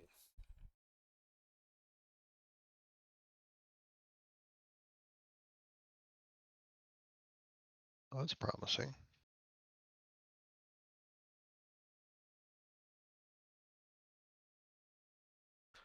And as you get closer, you can, in the light, as it kind of shifts in your perspective as you get in here, and it's also not quite so swelteringly hot, you can see what looks almost like gossamer threads, thinly, but completely kind of like strung across these cavern areas. Spiders?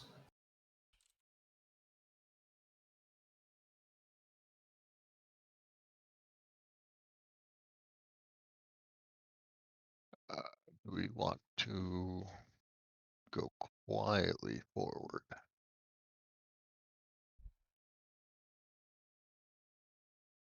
Hmm. We could. We could also just take that other bridge.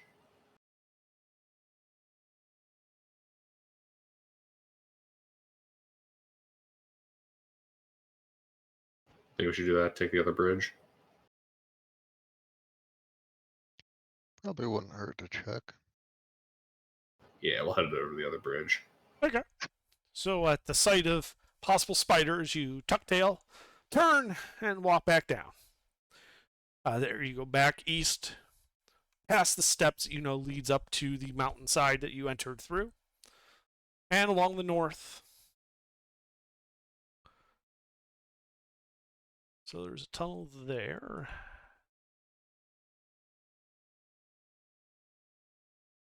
So as you start to approach that, you know, there's an unexplored cavern to the right, and you can see that beyond, like, once you get far off the tracks, the size and shape of that area is impossible to determine. Clouds of roiling smoke seem to waft around. You can even see little bits of like drifting embers. And the far back, you can see what looks to be like a light, like some type of fire back there. This is once we cross the bridge? This is before you get to the bridge. Okay. Now, where are we seeing this waft out of? The northern? Give me a second.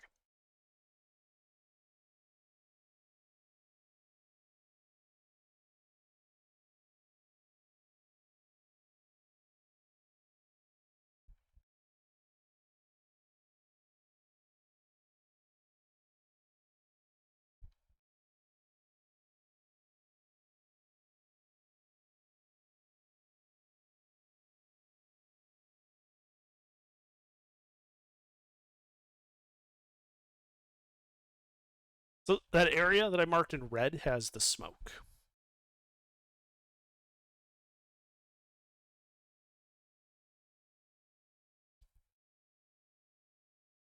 All right. We'll sneak towards that area. Well, you're at the entrance to it. So Hmm. are you sneaking into it or what? Okay, at the entrance. Yes, like you are at that intersection where to the north is more rail, behind you is the curve and the steps leading out, and to the east of you is directly into the smoky chamber. Nah, I don't see a reason to go in. We'll bypass, head across the bridge. Okay. So you walk across the bridge. You can see the magma chamber does continue to the east and turns to the north. And as you get closer to the edge, you can see that the rails turn to the left and start heading to the west. You can also again hear that rhythmic hammering sound again once you get closer over here. Give me a moment and I'll update the map.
You're at the far end of the bridge. The tracks can, look to curve, and you can hear that rhythmic hammering coming from further down those tracks.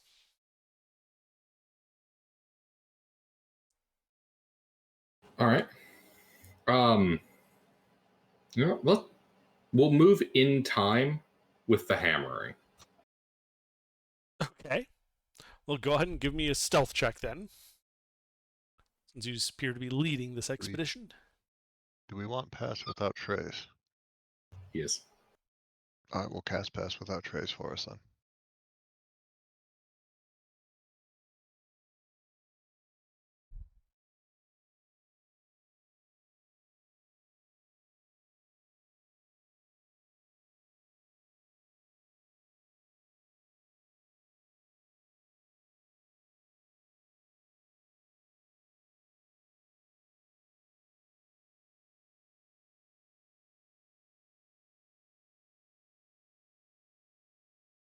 All right. What's that do?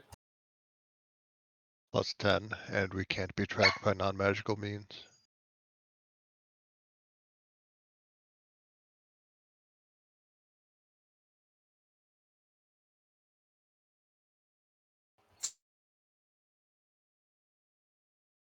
Okay. So you're making your way, that hammering getting louder and louder. As you see the tracks end, and like a large crane to the left and a large opening to the right, ahead you can see more track. But it's almost deafening how loud this hammering is. Like, even though you're not being the stealthiest, your feet to your eyes, to your eyes, your eyes here. No, to your ears, you're not making any noise. And as you get to this large chamber to the north, you can tell that while the hammering is coming from this direction, it isn't originating from this chamber. This enormous rectangular chamber appears to be a working smeltery. A rectangular pit in the center of the room is filled with molten iron. 6 devices of dwarven design and make are arranged around the pit and seem to siphon off the liquid metal and draw out the impurities. A smaller pool to the north, or closer to you in the southeast, holds what appears to be molten silver. Creatures that look like a mix of humanoid amphibians and fire elementals are tending to the machines and don't appear to have taken any notice of you.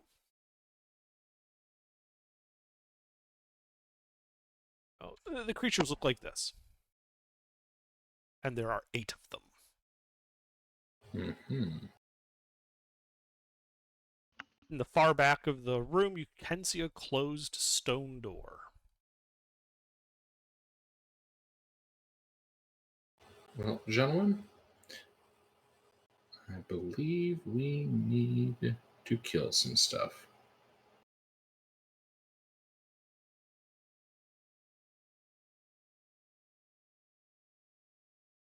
Well, obviously.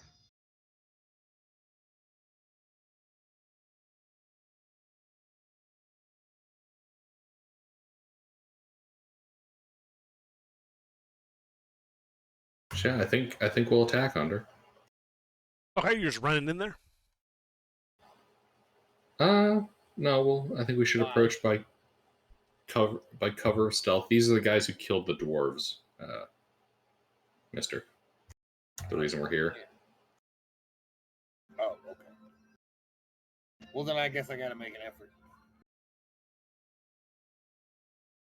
Yes, Giuseppe does have to make an effort.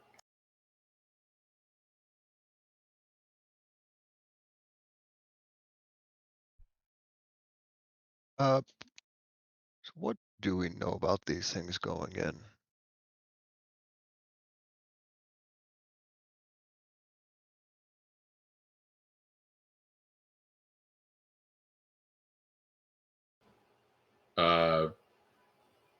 We haven't been told much. I think that's probably a role you'd have to ask Under about. Well, you didn't really ask the dwarves much. I suppose when you see the creatures, you could give me an Arcana check to see if you could identify what type of creature they are. Well, might as well try. Where is my Arcana?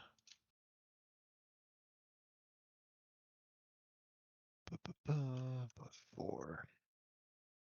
Yikes. You It's a have fire no idea. lizard. Yeah, there's some type of fiery lizard-looking thing.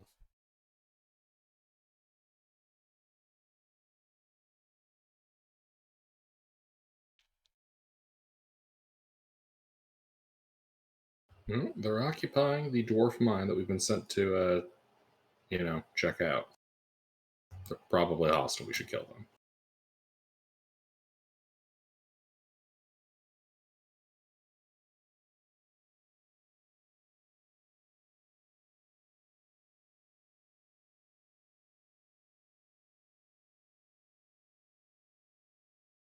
So, Alright, before we start the fight, I'm gonna go ahead and summon my dragon just to have him around. Okay, you can do that.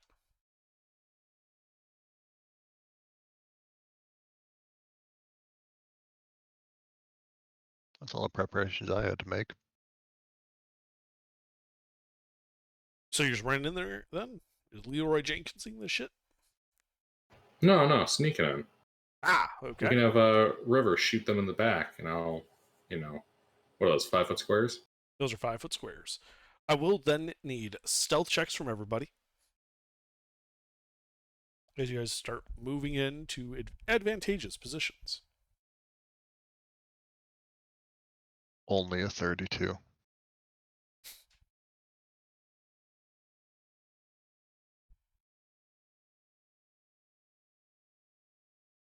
Mister.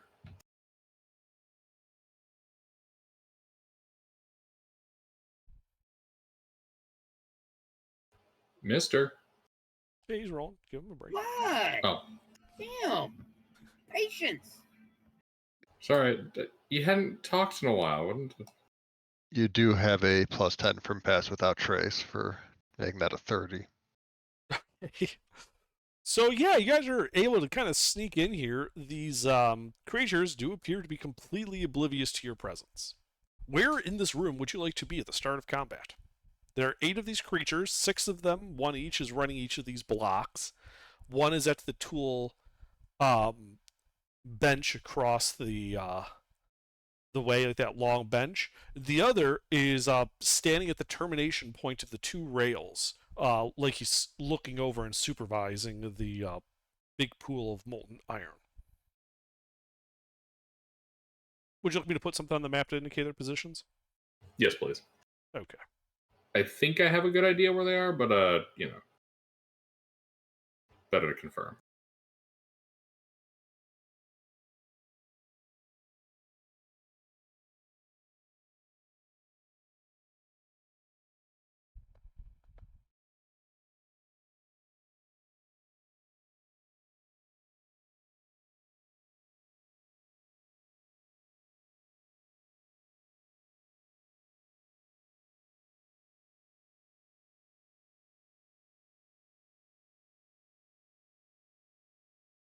So yeah, you guys basically with those rolls, you could start the 3 of you wherever you wanted in this room.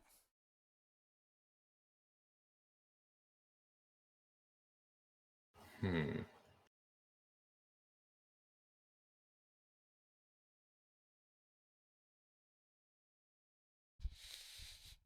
I'm gonna start just outside the west doorway.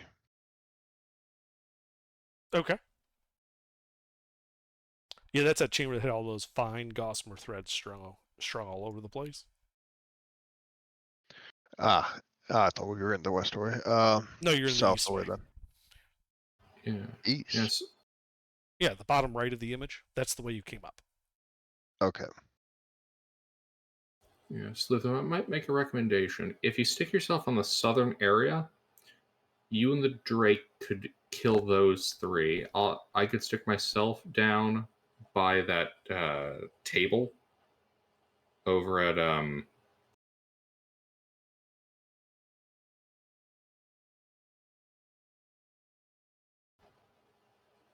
Actually, I could stick myself up with a mine cart. We could spread them out and hit them entirely. We can stick. So- My Drake's not likely to do a whole lot of damage here. More just to put an extra body in the way.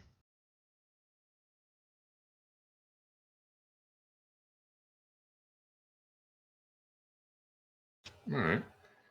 Then, how does this sound? You and Mister down south. I'll be up by the mine cart. That way, the guys deeper in the room flock to me, putting a good distance between them and you guys as you push through, killing the closest ones and hitting them in the rear.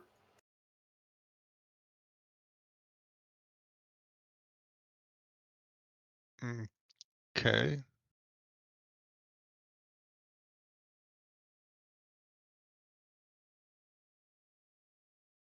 Ooh, I gotta take a call.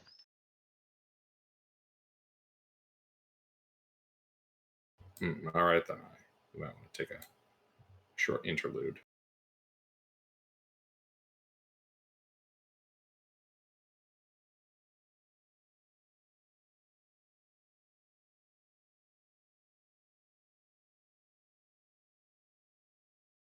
Sure. So, how about that local sports ball team? Yeah, they suck. Sports balls for losers. Yeah, imagine watching the sports ball game instead of playing D&D. All right, I'm back. All right.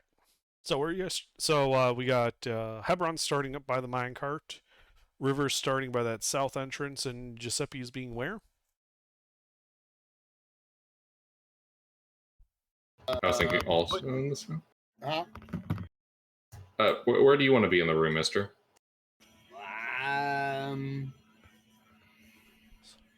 Where are you located? I'm up by the iron mine cart. Okay. Sleuth is. I'm to the south in the doorway. All right. Well, then I'll be where the tracks come in, right there. Like right Okay. here. You know, I don't know if y'all can. The like behind the supervisor, but before you get into the parts of the cave that have those fine gossamer threads strung all over the place. Yeah. All right.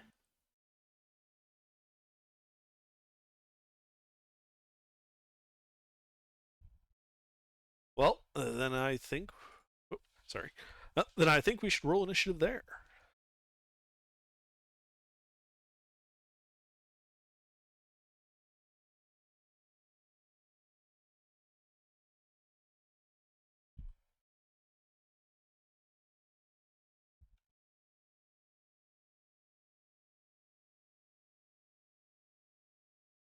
Just a second to double check one of my things does.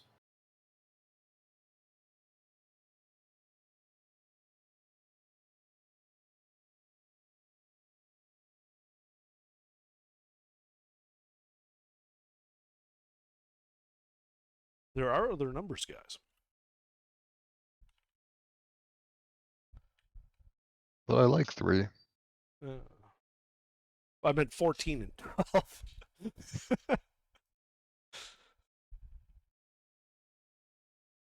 All right, River, what do you do? I think I'm going to I'm gonna shoot the supervisor. Okay. I'm gonna bonus action cast magic weapon on my bow. And I'm gonna make these sharpshooter shots. And I have very angry doggies.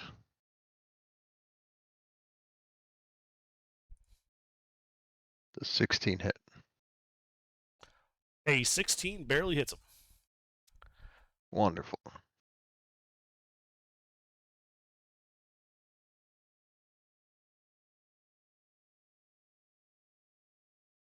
Uh, 47 damage.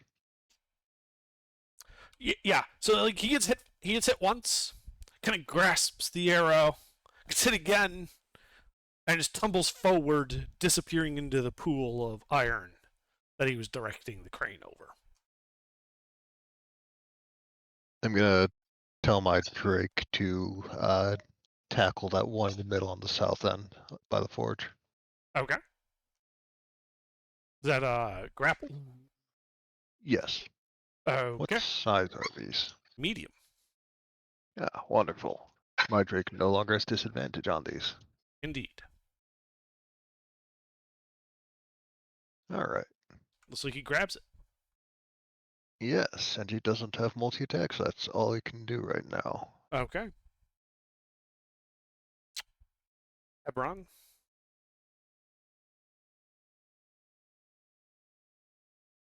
All right. Hmm. I mean, okay. The overseer. How tough does he look? What overseer? He's dead. He's gone. Oh He, shit! he got shot by he got shot by River, then tumbled over the edge into the pool of liquid iron. He's gone.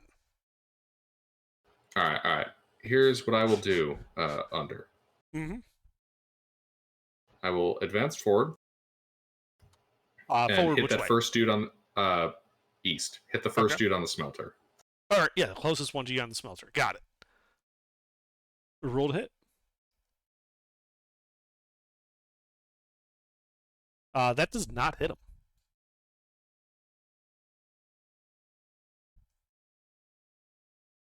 All right, I move past to hit the next guy on the smelter. Okay. You move past him. Because of their surprise, they are unable to take reactions. And miss him, too.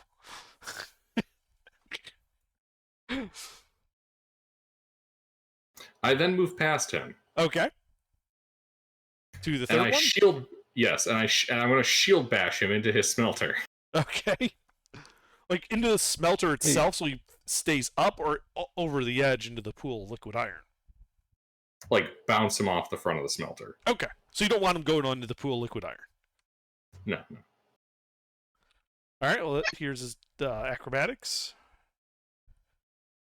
You bounce him off the side of the smelter, and he lands prone. All right, I walk past him. You're at the door. Like, after you walk past him, you were at the door. Yep. Wait, how much movement speed do you have? 30 feet. You can't move past him. You're out of movement. He's on the ground at your feet, but you can't Okay. move anymore. That 30 feet to get to that third guy. All right. All right, Giuseppe.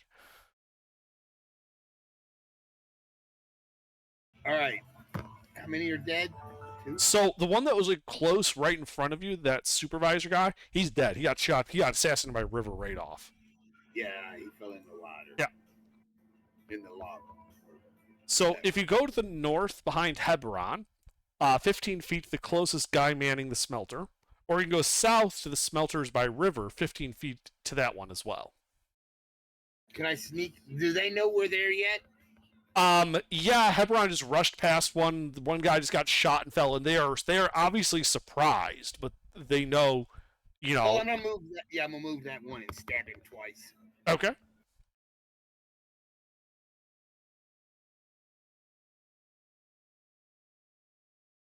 Roll to hit them. So going to the one by Hebron, right? The north ones. Yes. Okay. 2 hits. All right. Now is Hebron in melee with this guy or no? No, this is the one. This is the close one that he passed by. He's, you know, some another 15 feet by the third guy in the row. He like tried to hit and moved on. Okay. Are they surprised? Yes. Do I have advantage? Is what I was asking. Oh, that's a good point. Yeah, your first stack would be at advantage. Sorry, I just slipped my mind. But Yeah, go ahead and crit fish, but yes, you would have gotten. You would have had advantage on that first one. all right. Anyway, so so I hit both of them, and the first one was a surprise. Okay, good.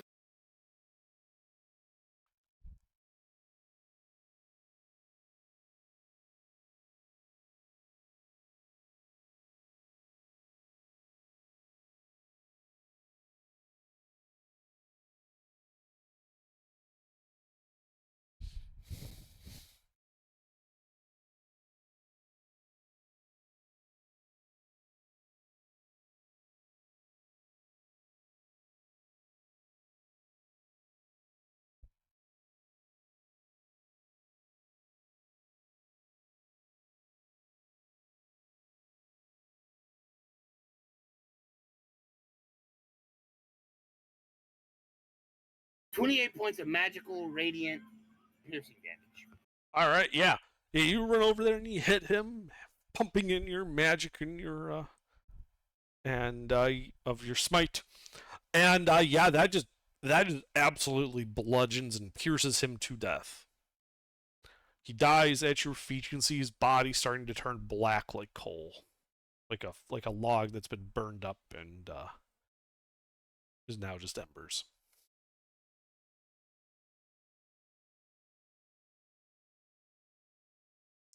Anything else? No. All right. These guys are apparently shocked and are utterly surprised by this team of adventurers assaulting them and having assass. And at first they thought the supervisor just slipped, right? And now they realize they're under attack. But yeah, they are surprised. River. I'm going to shoot the one to the west of the dragon. Okay. Actually, I'm going to shoot both of them, one arrow in each, west and east. 25, 26. Those both hit.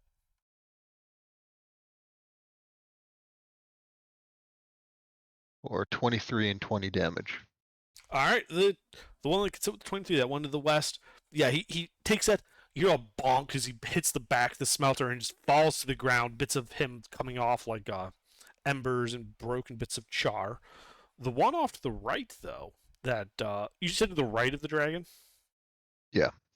Yeah, he is near death, but is still standing. All right. Dragon's still got the one grappled, and it's immune to fire damage, so it's just going to fly up over the lava pit and body slam this guy into it, and see if they take fire damage. Okay. Well, you can drag him up there. That's fine. But he will need to still make the strength athletics check to, slam him down into it. To dunk him.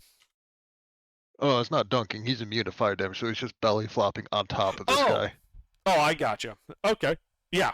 So yeah, you just kind of belly flops down. There's a little kabloosh as you guys see the dragon disappear into the liquid iron with one of these guys. Anything else? That's it for me. All right. Hebron.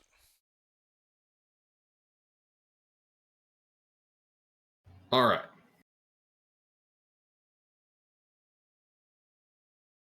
Wait, have these guys moved up to me? They have not moved. They were surprised. Sorry, apparently something about the idea of us having surprise has thrown me for a loop. The prone dude. Which prone dude?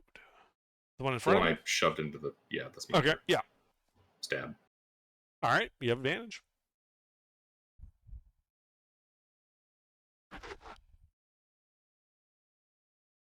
Hit.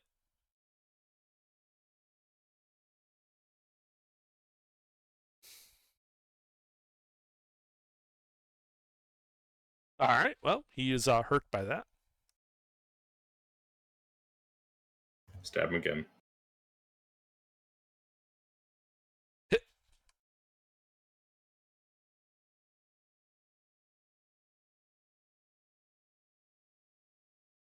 $11 points of piercing. All Or right. slashing. Yeah, that takes him all the way to near death, but he is still alive. All right, I'm gonna walk over to the one by the table and lay him out on the table with my shield. Okay. Do you have the mobile feat or something that prevents the guy that's prone from taking an attack of opportunity? No. Okay, well, he's going to lash out with a scimitar at you. Yeah.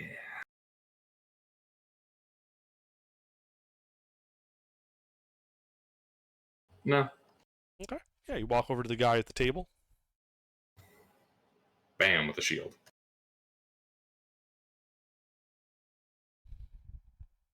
And he's prone.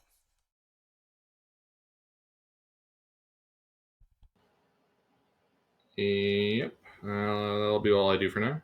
All right. Giuseppe. The one in front of you is dead. Where's the next one? About 10 feet more in front of you. I move to that one. Okay. Now it's the next round, so they probably don't have it now. Correct. They know you're there.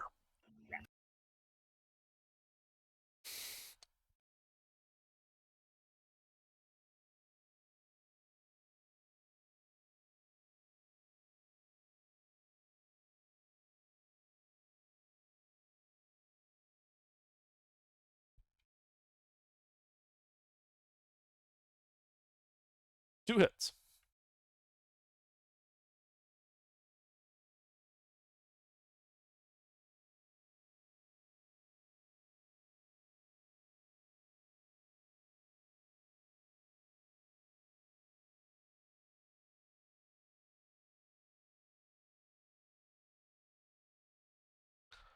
All Take right. 2 points of magical piercing and radiant damage. Yeah. You stab him, and he's bloodied. You hit him again, and he falls dead. Yay! Anything else? I got.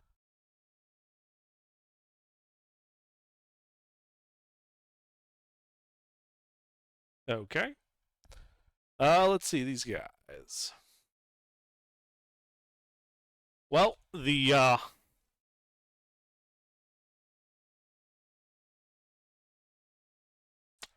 let's see what's our teller. Okay, that one in front of you. Sorry, that one in front of you, Hebron, is going to try. He's actually just going to open his mouth, and he's just going to just spew flame and ember at you. And I need you to make a dex save.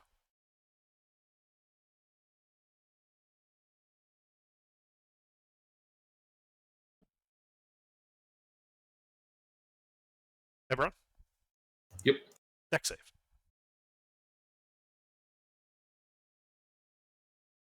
Ah. Yeah, he just spews fire all over you. You take 10 points of fire damage. The guy that you knocked prone and left near death behind you is going to stand up and then breathe fire at you. And I need you to, again, to make another dex save, Hebron. I'll be right back.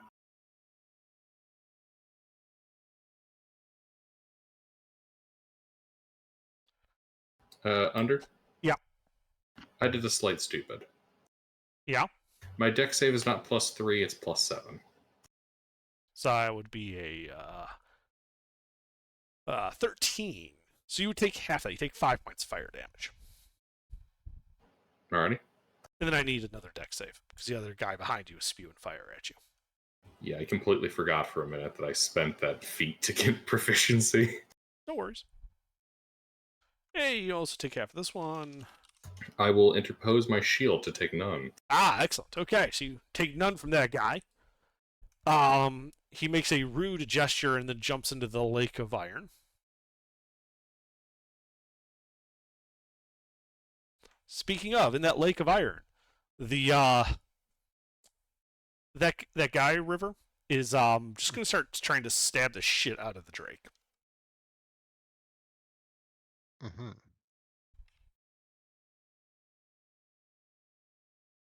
Those will both hit. For 10 points of slashing damage. Mm-hmm. Okay. Let's see. So that's that guy, that guy. The near death one that you had near death is going to look at you, spew fire at you, River. So I need a dex save from you. Mm-hmm.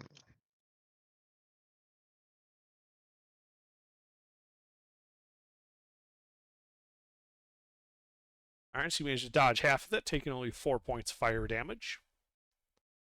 And he's going to charge into melee with you.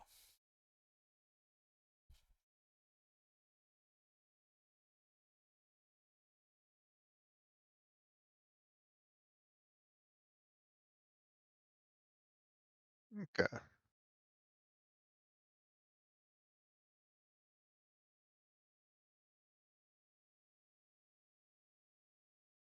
I think that is it for them. River, what do you do? I'm going to shoot this guy.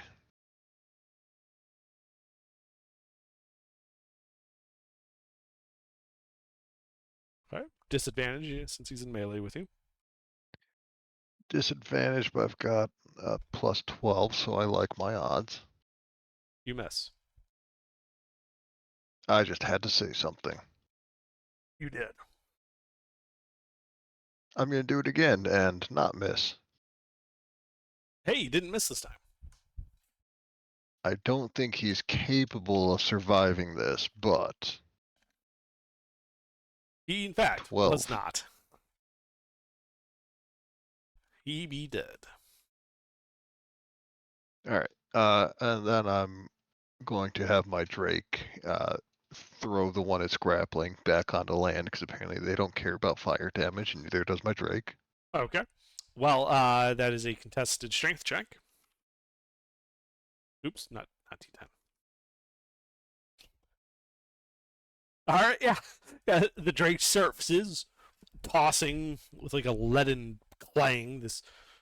This fire guy who's covered in molten iron and apparently not caring one bit. Though you I'm gonna notice have the his Drake weapons have taken a distinctly melted look to them. Then I'm going to have the dragon get in melee with the other one that jumped into the lava, Uh-huh. but he doesn't have an action or an attack to grapple with yet. Yeah. So that's it for now. Eberron. All right. The one that first hit me with the fire breath and who had bullied onto the, I hit him twice. Okay. Well, he's right in front of you. Rolled hit. He's not still prone, is he? No, he stood up on his turn. You know you can hit him prone first, right? Oh. Right, I forgot that we... Yeah, we said Yeah. that Shield Master, you could hit him first with the shield. Yeah, right, we're not doing the stupid fucking... Oh, I can only come after. Right. I already rolled. Okay. Well, they both hit anyway.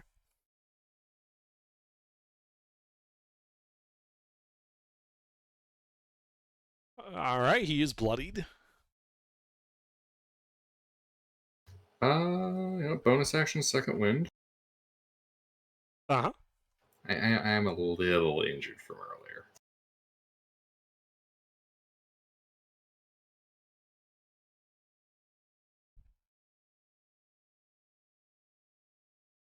I'm feeling much better. I would imagine so, yeah. Action surge, stab. Okay, rolled it.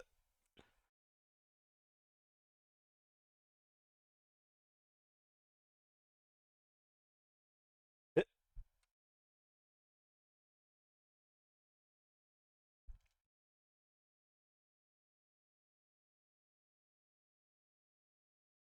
And he's dead. All right. Where's the next closest one? Next closest one would be the one that was just tossed out of the molten iron. He's prone on the ground 30 feet away from you. I'll walk the 30 feet and hit him. Okay, well, you have advantage.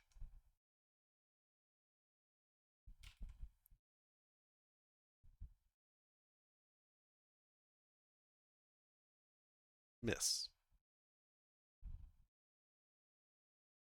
Unfortunate.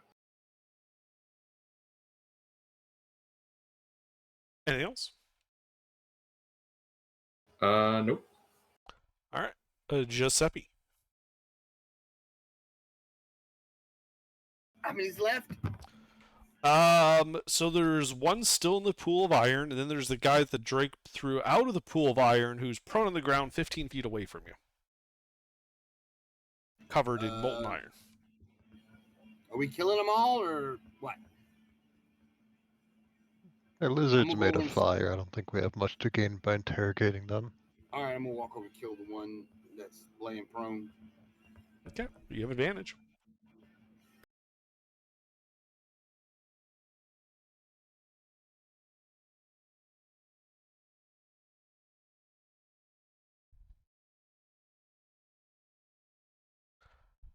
Two hits.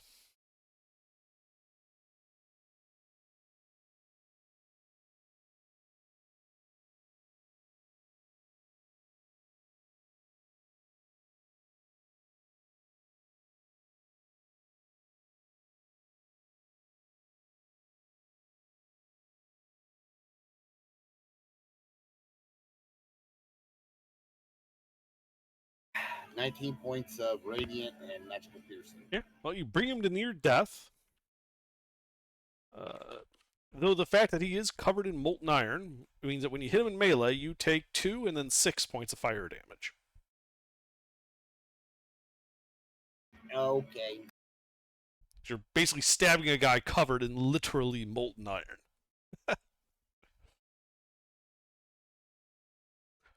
Your hand gets a little toasty. Anything else?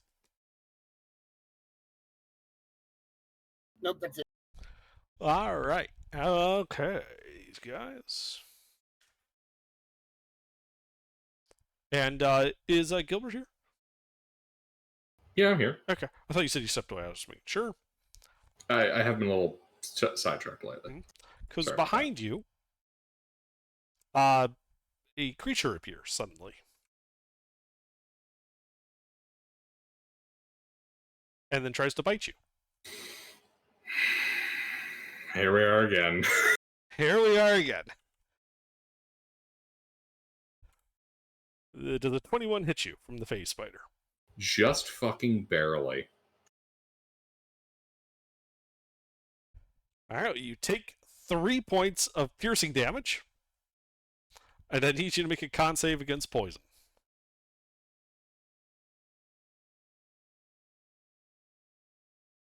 Hey, you succeed. Taking only half.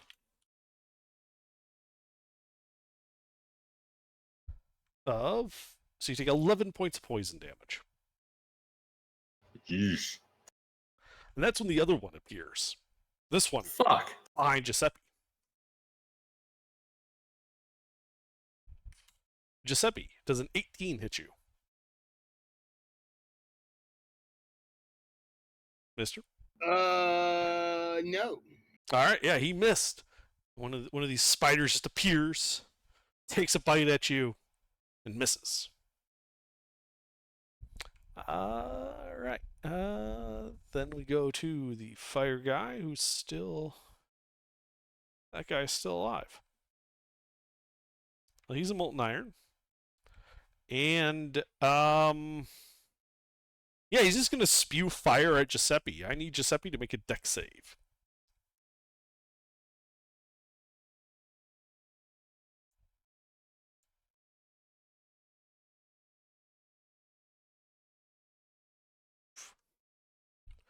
Fail. And take 11 points of fire damage. He then stands up. You notice that he seems to be encumbered by all of the molten iron on him, which is starting to cool. Then we got that guy in the lake who is just going to take a couple of stabs at the Drake with his sword.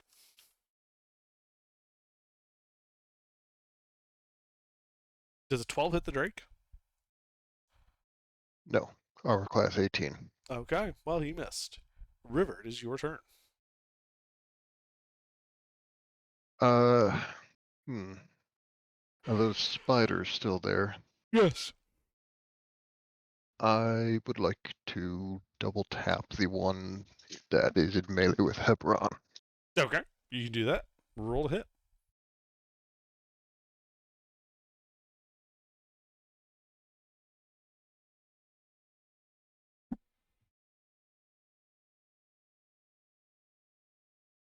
One 10 hit. and 18.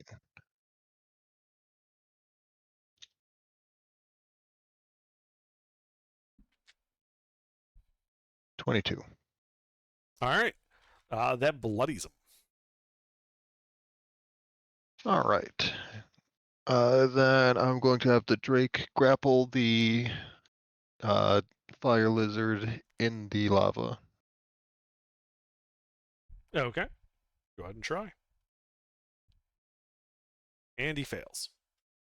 The lizard is just a little too slippery for him. All right. That's it for now.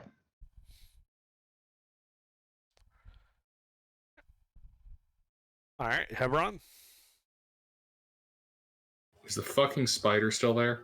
Yes, it is bloodied, though.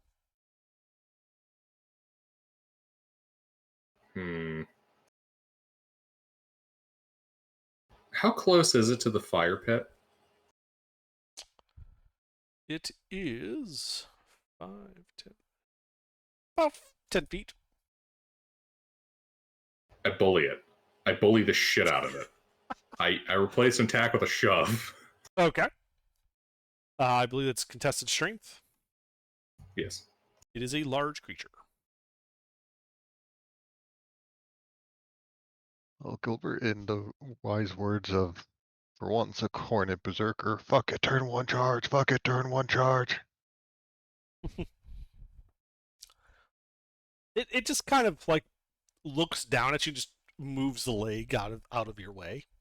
Bonus action shield bash. Okay. You have multi-attack, don't you? Yes. Give him a stab later.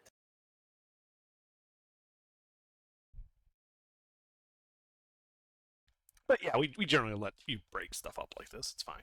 Yeah, you hit him, and it he's kind of shakes the leg a little bit. Doesn't seem to have done anything. Haha, his guard is down. Stab him in the fucking face.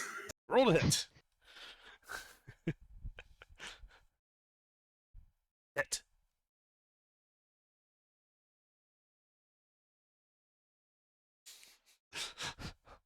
All according to plan, because I trip attack.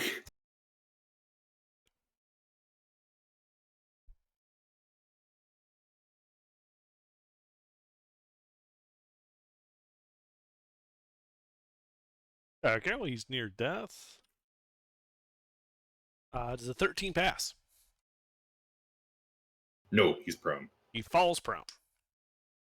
Anything else on your turn? I step away. Okay. So I do have to ask a question here. So if you step away from the spider, there are two directions you can go. You can go over to where Giuseppe is. Sorry, there's three directions you go. You can go to where Giuseppe is, which keeps you in melee with the fire lizard, but puts you into melee with the other spider. Or you can go to the open space away from all of them, which would provoke attacks of opportunity from the spider and the fire lizard. Or you could jump into the lake of iron, which would actually provoke attacks from both the phase spider and the fire lizard, but one of them's unlikely to follow you.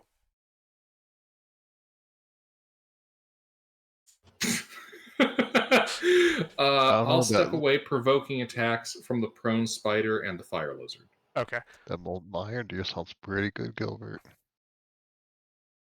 So you leave the fire lizard space first, going that direction to not jump. To be clear, you're not jumping into the molten iron? Correct. I'm not Okay. jumping into the molten iron. Other people jump into the molten iron. Yeah, cool people. Wait, Like I'm sorry. dragons. Okay, the lizard misses you. Yeah, he misses, and the spider can try, but he's at disadvantage and will surely fail. Yeah, the spider does try. Come on, you little fucker, get perfect parried. Fail. Uh-huh. Perfect parry. Hit.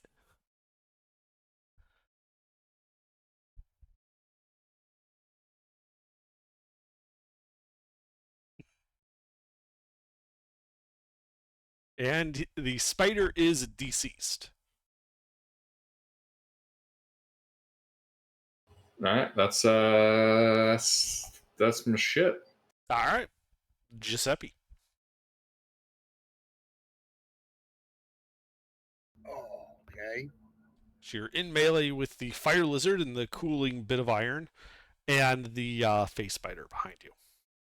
Well, let's kill the first one and then get the spider. All right, fire lizard in front of you. Yeah.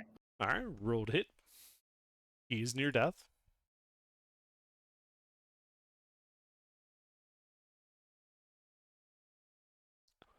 Two hits.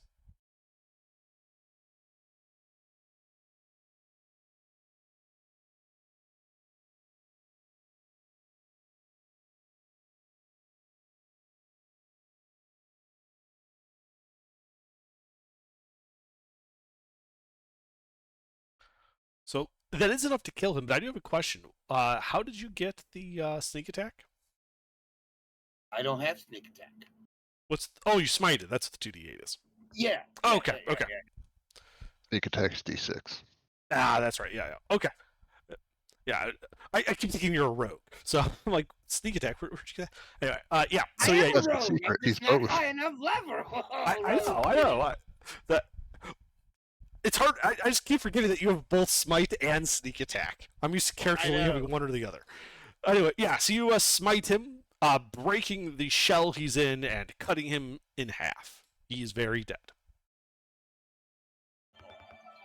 I am Anything going else? to turn towards the spider and prepare because I can't attack anymore. Yeah, it clacks its mandibles menacingly at you. I'm done. All right, Or whoever. you're done. Yep. All right, and then the spider lunges. At you. Does a 7 hit Giuseppe? Negative. All right, then the spider disappears.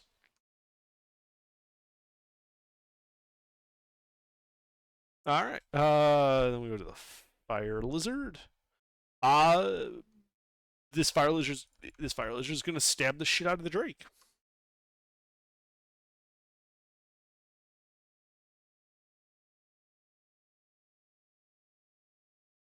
Doing 9 points of slashing damage to the Drake.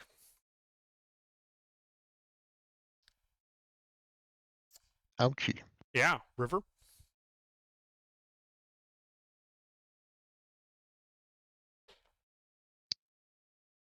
I'm gonna have the Drake grapple the fire lizard.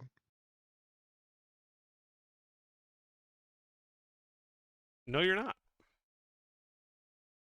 I guess I'm not. And then I'm going to step into the room towards the southwest fort and hold an action to shoot the spider if it reappears. Okay. Yeah, you can do that. Anything else? And then that is it for me. And if I need to declare it ahead of time, it will be a sharpshooter shot. You only have to declare that like when you're making the shot. But yes. All right. Heberon. All right. I do believe there's still a spider, yes? There was, but after it missed its attack at Giuseppe, it disappeared. Like poof, gone.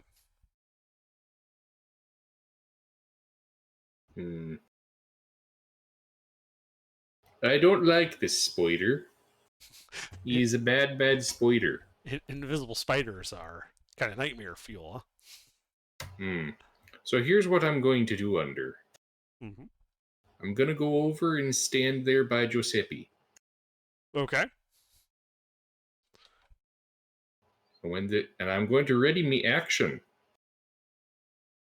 No. I'm going to dodge action. Yeah. That'll be all.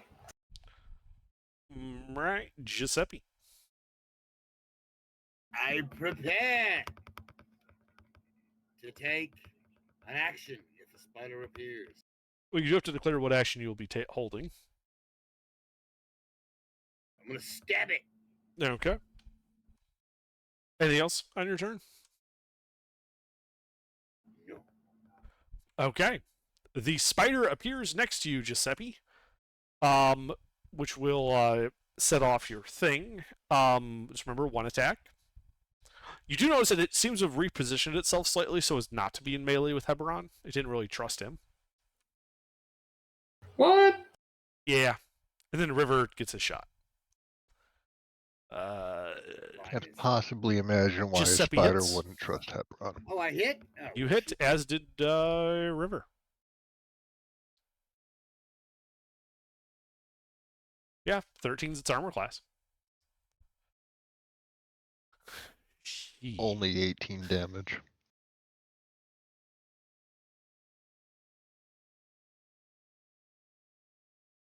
And my 13 damage of magical radiant. Piercing and radiant. Okay, well, yeah, now it's near death. On its own turn, even. So it is just going to take a bite at Giuseppe. Another one? Oh. No, the same Okay. one. Like it just appeared, and then you guys hit it, and now it's biting you. Is that it? Yeah, that hits. All right. So that is 5 points of piercing damage. I need a con save against poison.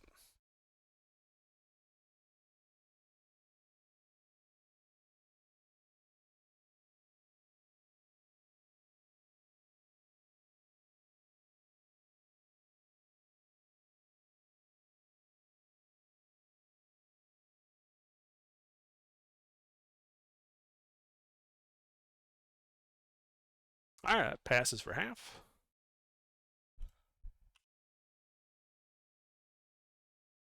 So you take 7 points of poison damage.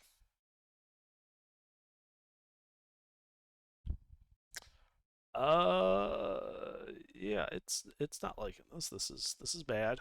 It wasn't expecting to get shot as soon as it appeared. Prey doesn't usually do that. It's gonna try and run Rookie away, mistake. provoking an attack of opportunity from Giuseppe. Oh, hell no, Spider.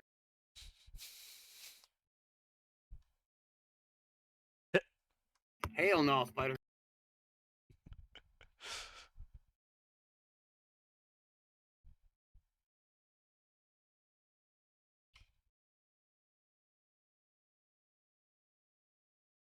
All right, yeah, as you 11. slay it as it runs away from you.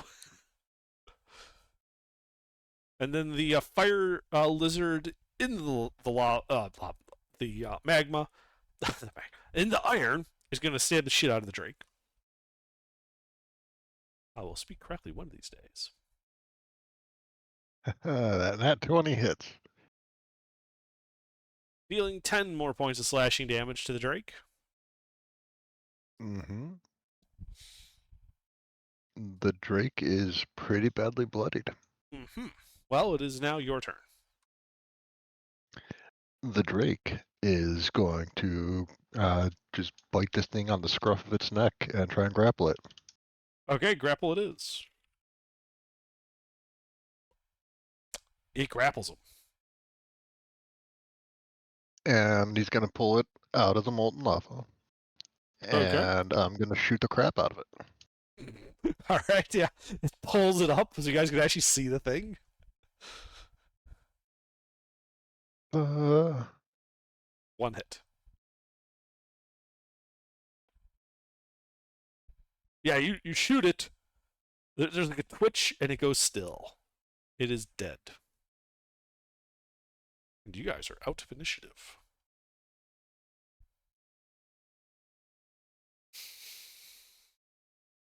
I'm drinking 2 health potions.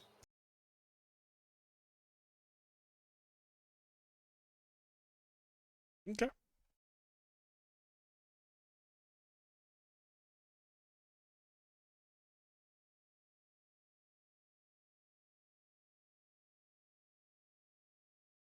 All right, gents. Shall we proceed?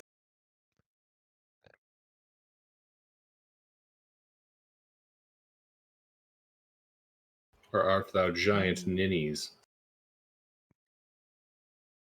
We might as well. Is there anything of value to take from here? Oh, yeah, there's the pool of silver. Yeah, so there's the big pool of molten iron, big pool of molten silver, and this table that looks to have a set of smith tools on it. What would they need molten silver for?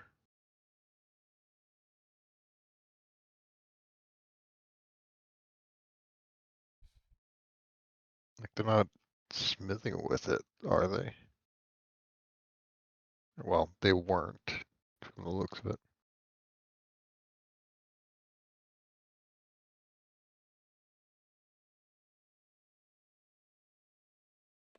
You don't see any like smithing equipment here. Like these are smelting equipment for converting ore into metal. Mm-hmm. So it's all just Okay. equipment. Well, like there's some smithing tools on the that long table, but it looks like they were using it more for like checking like samples and stuff, not actually doing any manufacturing. The smelters were, you know, making molten metal.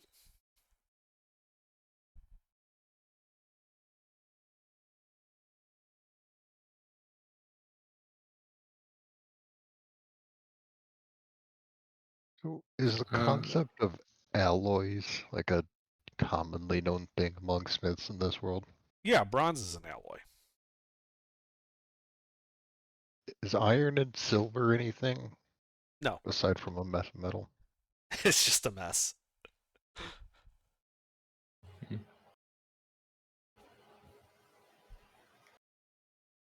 Well, given that there's that bucket crane reaching over, I think this probably just connects to another part. We should take a short rest though. Recover some hit points. Yeah, by the way, you can still hear that like rhythmic hammering coming from the east. Definitely taking a short rest then. Like it happened all throughout combat. Combat only took like 4 rounds or so. I mean, this was like 20 seconds and done. Right. All right. Let's take that short rest then, guys. All right. So you guys are sitting around.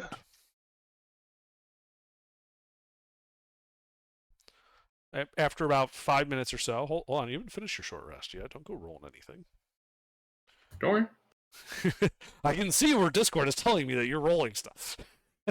No, I'm just prepping the roll command Yeah. in case it's a niche or something. So after about like 10 minutes or so, there's a clunk, and one of the smelters turns off, and only 5 of them continue pouring liquid iron into the pool.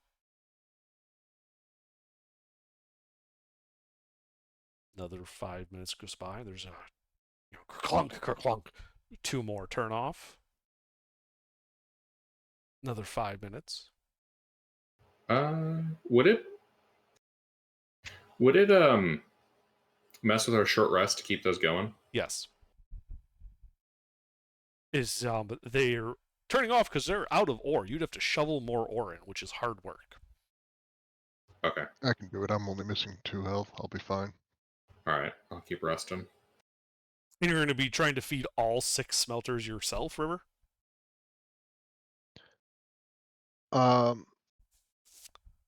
It's not going to go well, but I should at least be able to buy time on the 3 remaining ones to keep those going a little bit longer. Okay, because it's hard work, like shovelful by shovelful, shoving what are essentially rocks into the gaping hot maw of a smelter. So you can keep, like, physically you can have enough time where you could go around shoveling ore into all 6 of them for this hour, but it would, or for like the 30 minutes that remain of this hour, but it is hard work. I'm just going to keep 3 running and hope that the 3 running will give enough molten metal down to whatever it's feeding to for them to not notice until we're after our short rest. Okay. So yeah, you start feeding ore into the other 3. You know, unfortunately, there's a mine cart full of it. I will need from you, however, a Constitution saving throw at the end of this hour, because even just keeping 3 going, I mean, really, normally to be sustainable, you'd have to limit yourself to 1. So I still need a con save against exhaustion. And does resistance to fire damage help with this? I'm going to say yes. It would give you advantage because most of the issue with the exhaustion is from the extreme heat. That's a 9. You take a level of exhaustion doing this. That is unfortunate. But other than River, so Giuseppe Nebron, your short rest finishes without any problems. No one comes to investigate why the smelters all turned off, because someone kept them going.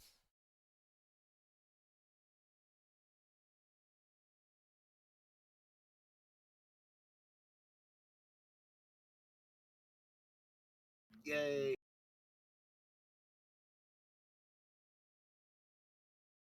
Alrighty. Well,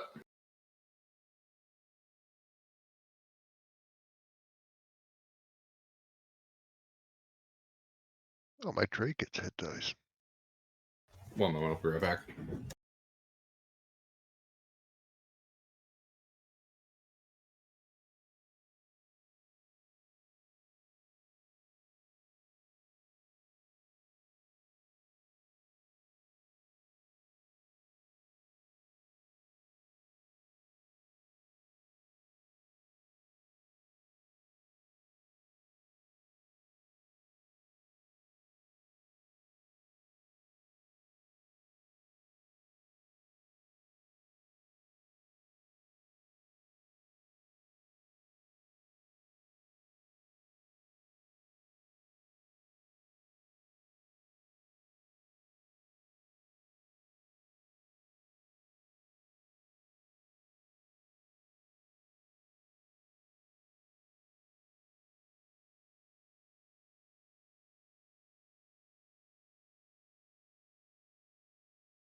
Yeah.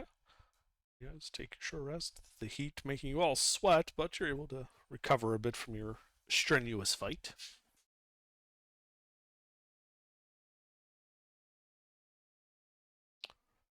So I'm back. what do you guys do now? Go through the doors in the next room.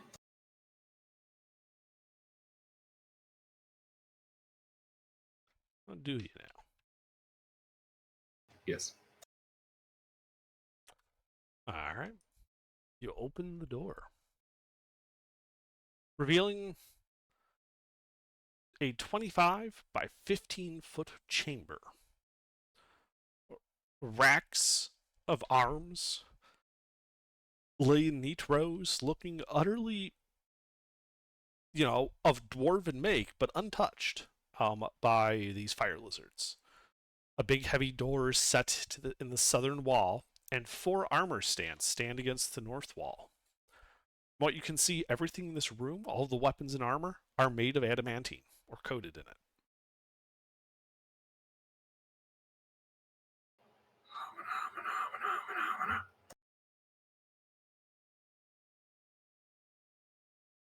Alright. We can scout through this later because there's still that clanging. Yes, they're still clanging now coming from the south. Alright.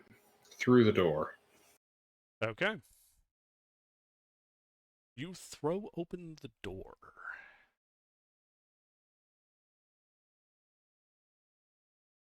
Alright, you throw open that door, revealing a 25 by 25 foot chamber.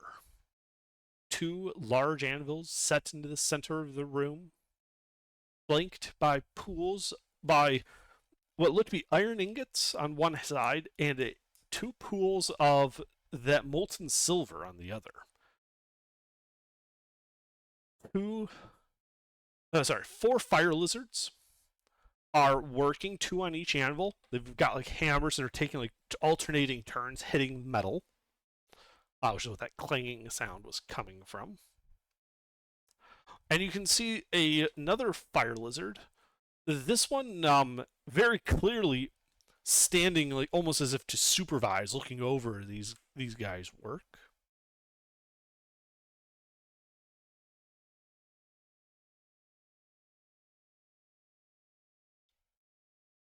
You can also see the butt end of that crane. That looks to be that had like a bucket for like a crucible for hoisting out molten iron. And when you come in, the supervisor is very obviously paying attention and sees you guys and waves a hand, and the ringing noise of the clang stop as all 5 figures kind of turn to look at you. And the lizard that was supervising speaks a kind of guttural, gasping language. Do any of you speak Primordial or Ignan in specific? I do. Ah.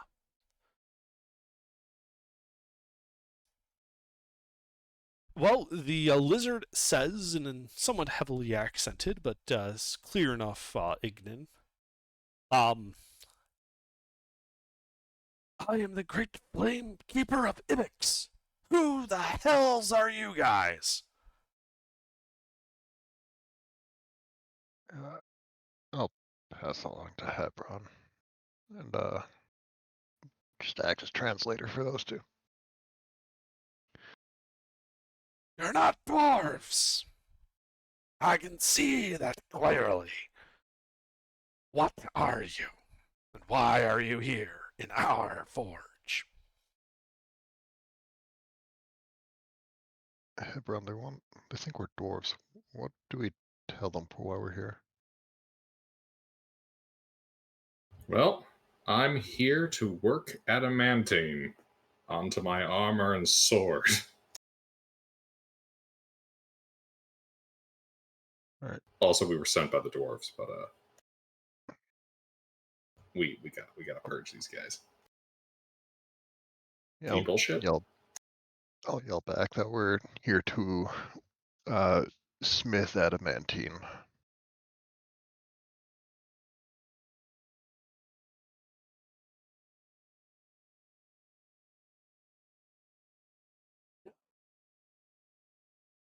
Only those blessed by Immix may work the sacred metal. You must go.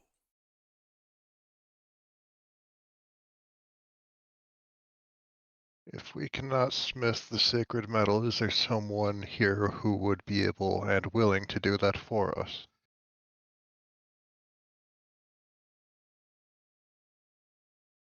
Ah, I understand.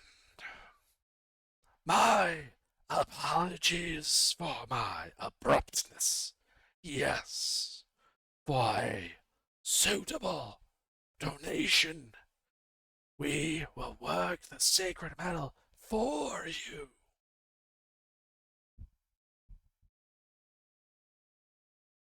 What would be a suitable donation?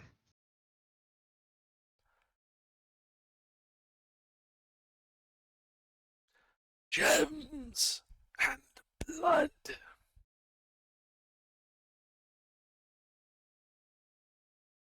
I'll lean over to Hebron. Do you have any gems we can pretend to buy their services with? The act only has to go within striking range.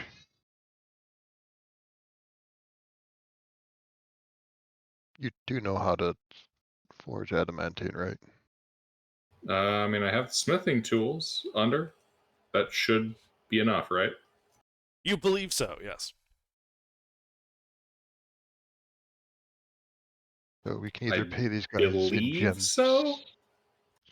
We can either pay Well, these you've guys never in really gems had or like blood. tons of it to work with before, so you know the general principles, but it's not like you've had years of practice doing it. Right.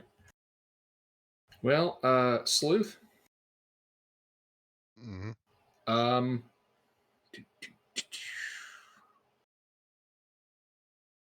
I think Ruffles was the one with all the gems.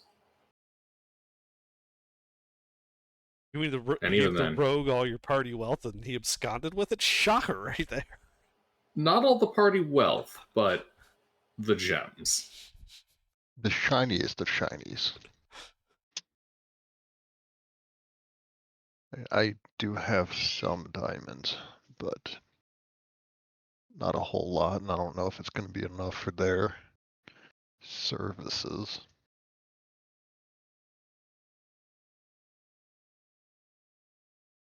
I mean, we can try to get close and goof them with a bag and then just, kill them. Oh yeah, we only need enough to have an excuse to approach them. We're you two.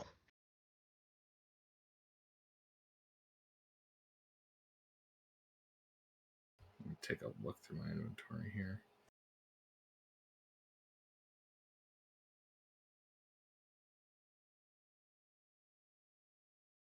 Under? Yep. I shall approach with my coin purse.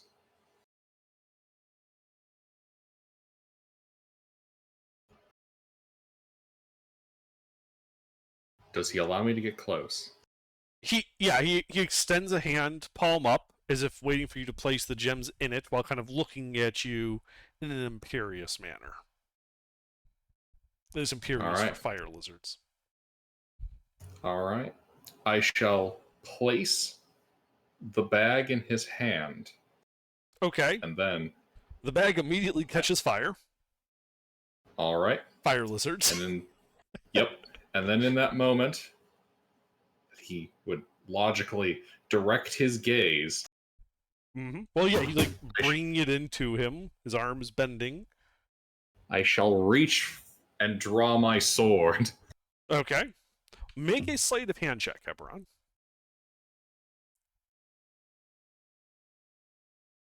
Alright.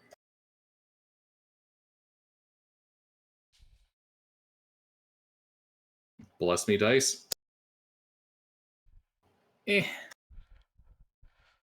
His passive is only 10. Thus, you take him by surprise. Roll initiative. Holy shit! Yeah, I draw my Roll sword now. initiative. We're getting violent. Oh yeah, that's already done. You committed to that when you made that roll. Oh yeah, no, I know. I'm just excited because I passed and we getting violent. Mister. What? River, don't you have disadvantage? I an ability forgot check. that initiative is an ability check. Mr. Roll initiative.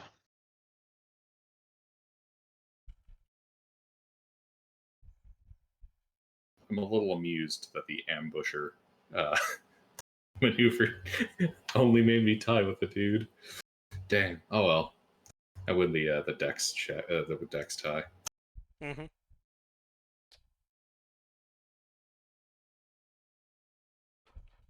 I like how River, even with disadvantage, still has a 22 initiative. All right. Only a 22. It's those like rapid fire neurons. It's like it's super tired, but like rapid movement excite the cat brain. Yep. All right, Giuseppe. What do you do? So, Well, I guess we're fighting. yeah, Hebron's very clearly drawn his sword, taking them by surprise at the sudden violence. All right. What do All you right, do? let's go. All right, well, there's Closest one to me. all right. Closest one to you would be probably the left flanking fire lizard with a big hammer.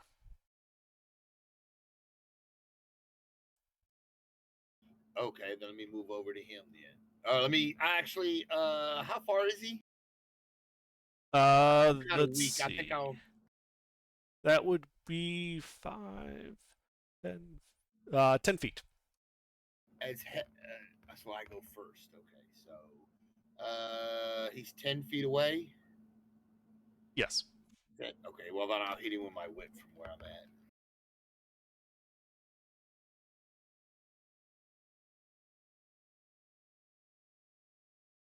Okay. Are we taking a short rest or a long rest? Short rest, yes. Short rest? Well, that doesn't help, but.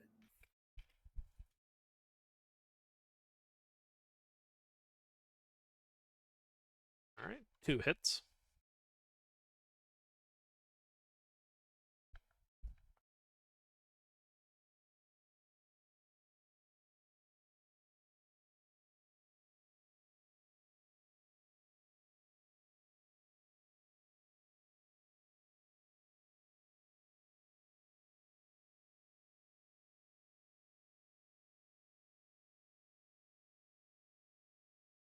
All right, yeah, your whip digs deep, cutting a furrow into this fire lizard. He is near death. Okay. And yeah, that's all I can do. All right, River. Is the one that Hebron was approaching, like the supervisor or whatever? Yes. I would like to double tap him. Roll to hit. Sharpshooter shots because funny. Okay. Hang on. So we'll have to do these one at a time because the thing happens. So 16 does hit.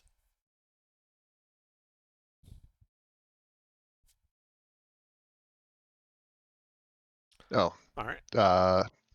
What? I forgot magic weapon dropped because long rest, Okay. or not long rest, short rest. So that's a 15 to hit 15 still hits. and a 22 to damage. All right. 22 bloodies him. As he then flings his hand out at you as a reaction and casts Hellish Rebuke. Dex save from you, River.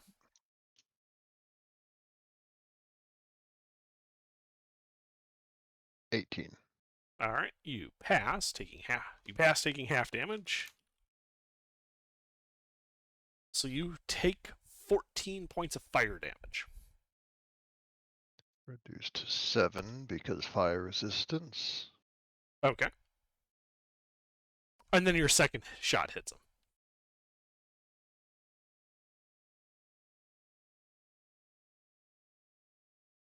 For another 19 damage. And he dies. And then I'm going to sick my Drake on the closest one. Okay, closest one. So the closest one to the Drake is with a fire to the hammer that's unhurt. He could reach, however, the one that's near death that Giuseppe hit with the whip. Sure, let's go jump on that guy's head. Okay. Is he attacking? Yes. All right, rolled it. I think it's a +6. 16 to hit. That hits.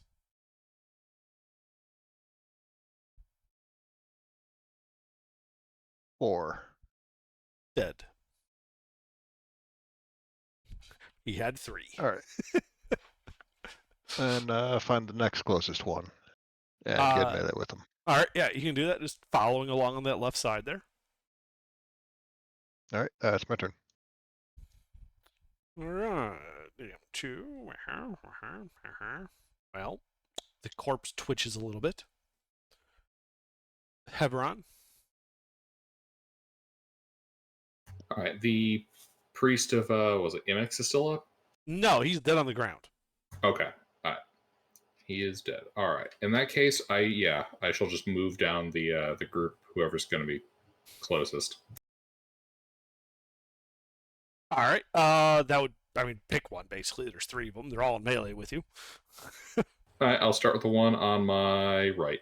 Okay.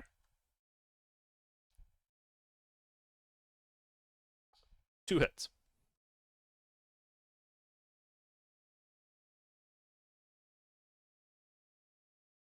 Five and 8 magical slashing. Bloodied.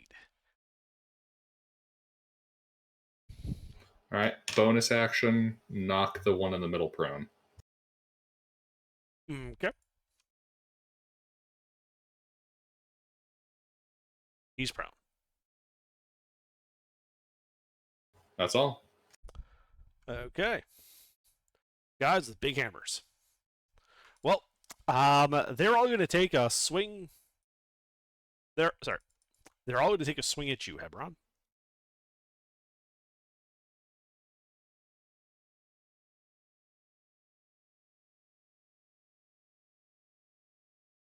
Which is the bloodied one? That would be the 12. Perfect parry. How do you parry a giant sledgehammer? I don't know, but you just did, and it hit.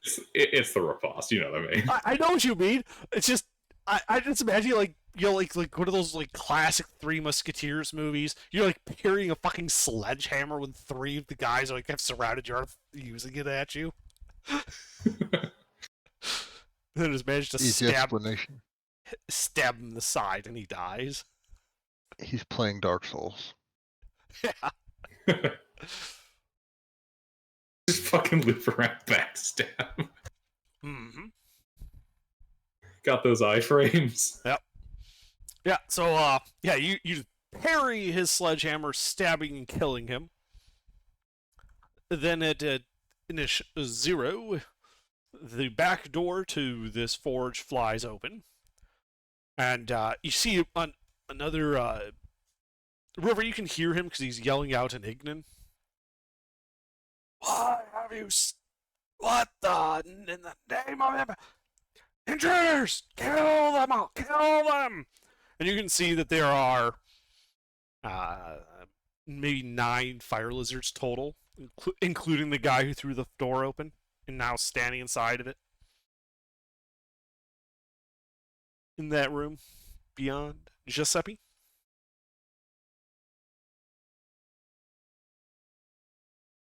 Say again. It's your turn. How many's left? So in this room, there are 2 fire lizards wielding sledgehammers. In the door to the south, there is standing another fire lizard. Like the other supervisor that casts magic, this one does not appear to have a weapon.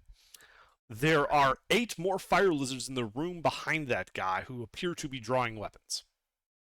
Oh, fuck. Well, I'm gonna start shooting people, I guess. Okay, which one are you shooting? Which one is the closest to? There's a couple of them that attacked Hebron. You said, right? Yeah. In your current room, the closest one is 15 feet from you. Is he fighting against anybody? He is in melee with Hebron. Okay, good. Then I'm gonna move 5 feet and hit him on my whip. Roll to hit.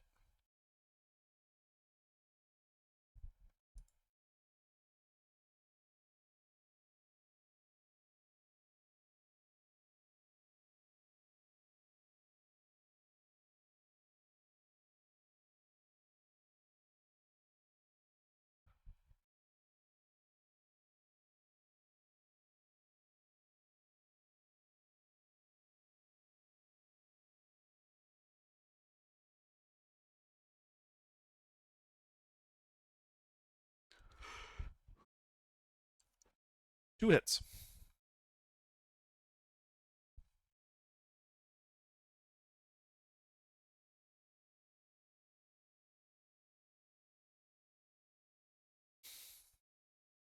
Alright, he's near death. And that's all I can do. Alright, a River. I'm gonna shoot the one that opened the door. Alright, roll to hit.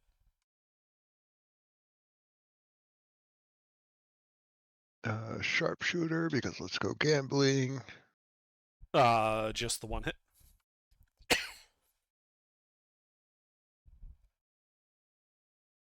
Only 17.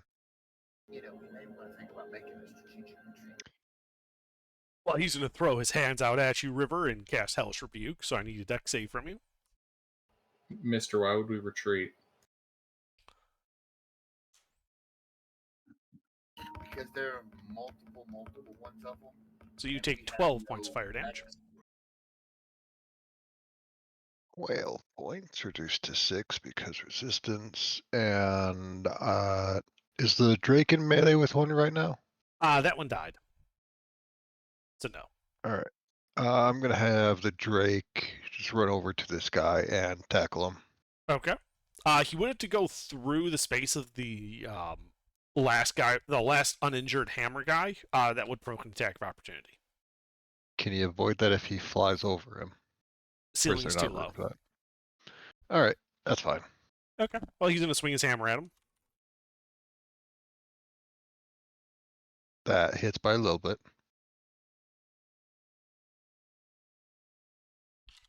Right. The heavy sledge hits him for 10 points of bludgeoning damage. Oh, let's do a d20 of damage. Yes, they do. They are heavy That's sledgehammers. All right. They are incredibly Um, exhausting to use as a weapon, though. I can imagine. Yeah, the Drake's gonna try and grapple this guy. Okay. Let's see. All right, you grab him. All right, and he's gonna use his remaining movement to pull him into the room How much towards movement does he the have? party and me. Total of 40.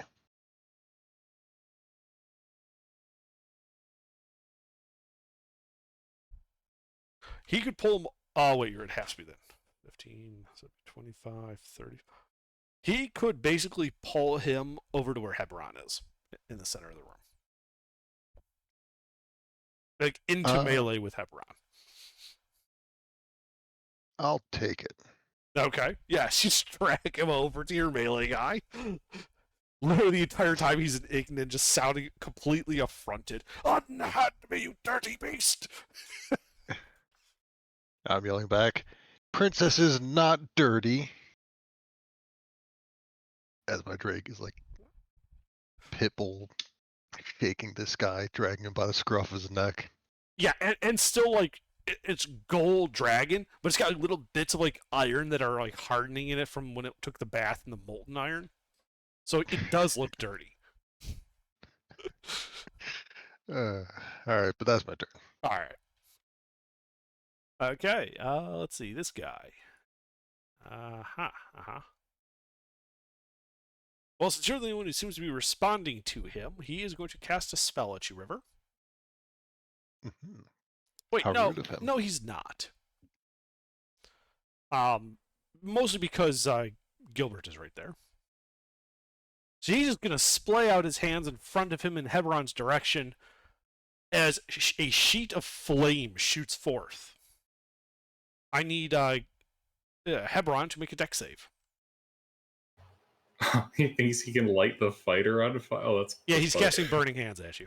Am I in the aura? What's the range of the aura?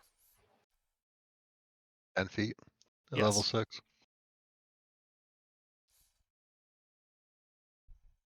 All right, you pass for half damage.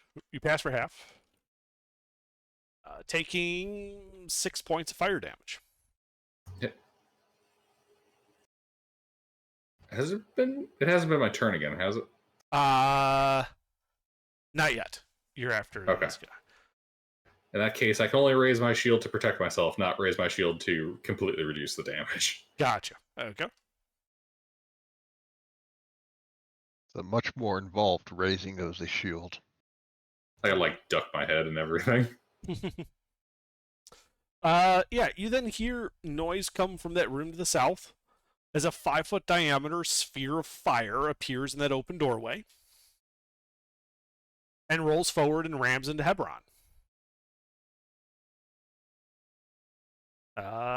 You need to make, doesn't tell me what kind of saving throw. It just says must make the saving throw. Dex save again.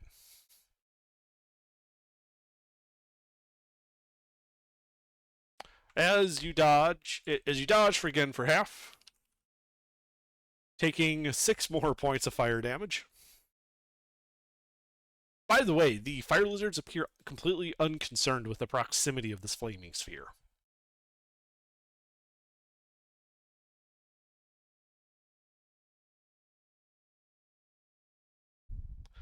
And now it's your turn, Hebron.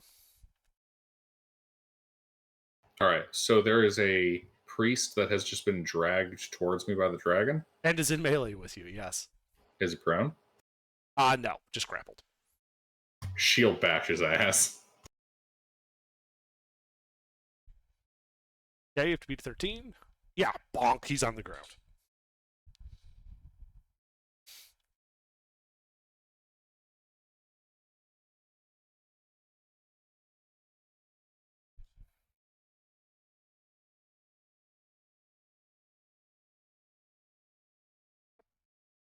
Two hits.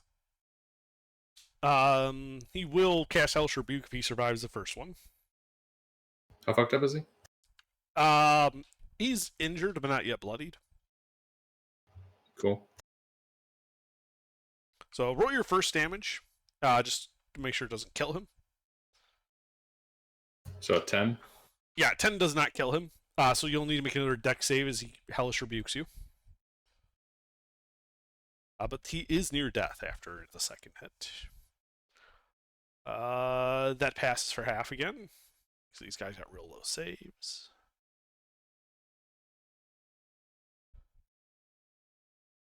And you take, so half that would be 9 points of fire damage. I will shield myself Okay. with my shield, reducing it to nil. Okay, that's good. These guys seem to like fire a lot. How's that? What did the 7 points of damage do to him? It puts him to near death. All right, action surge. Yeah, yeah. He uses his face like, ah, shit.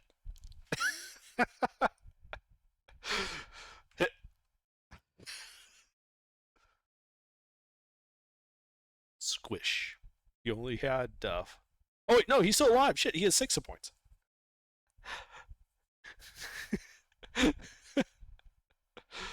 Sorry. Yeah, he is. He's 1 hit point left. Oh well, not more. Nope, not anymore. Squish. Yeah, he's very, very. But for formality's sake, I'll just use a little extra force on this one. Just a little bit extra in that bonk, and he dies. Anything else? You are still in the range of that flaming sphere. I will back up a bit. Okay. That guy can't do that.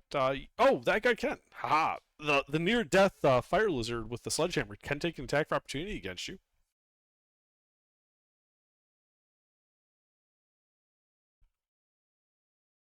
Does a 16 hit you? No. Okay. So yeah, he missed. You back up out of the flaming sphere. Anything else?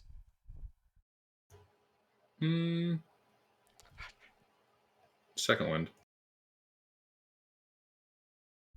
Yep.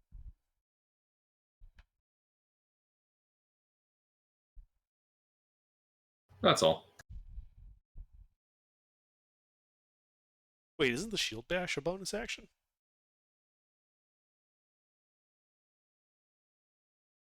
Yes, it is. Never mind. Ignore that. Okay.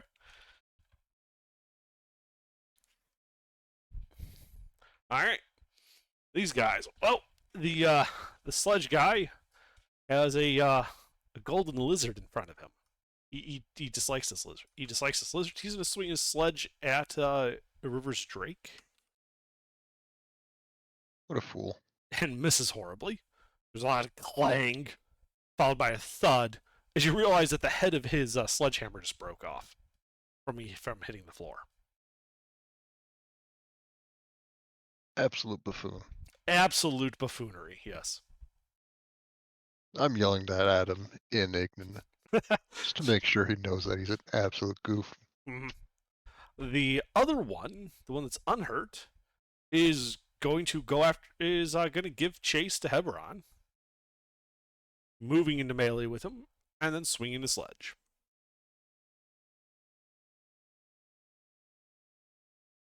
Does a 19 hit Heberon? No. All right. Then from the south, 7 more guys, these appear to have actual proper weapons drawn, come charging into the room. They are dashing and running, and just run kind of just as a pall-mall at you guys. Let's see. 2 go there, 2 would go over there into melee, which is Seppi, 2 over there, and the rest over there. Yeah, so all of you have got at least 1 in melee with you. Let me actually figure out the numbers for that. So that would be 2 to Giuseppe, 2 to Heberon, and 1 to River. And that's all they can do, because they had to dash to get that far. Giuseppe. There's 1 in melee with me, or 2 in melee. There are 2 in direct melee with you. All right, I'm gonna start with the first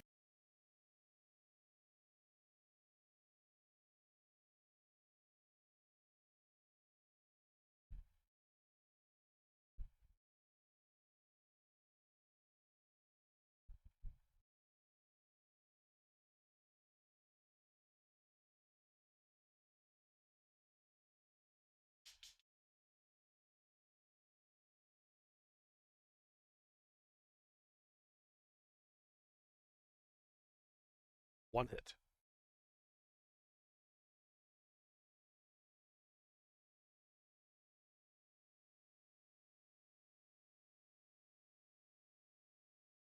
$13 points. All right, that bloodies him. Anything else? Nope. All right, River. There's one directly in melee with you.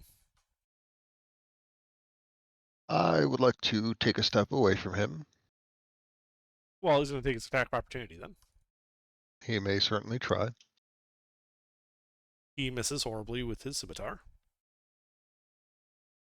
I would like to show him how to hit somebody with a sharpshooter shot. Hit. Near death. Then I'm going to shoot him again. I could do not a sharpshooter shot because it'll probably kill him, but I'm going to not do that. Sharpshooter again. Miss. You know, had to happen eventually. And then I'm gonna. What weapons do these guys come out with? Like swords, spears? They appear to have shields and scimitars.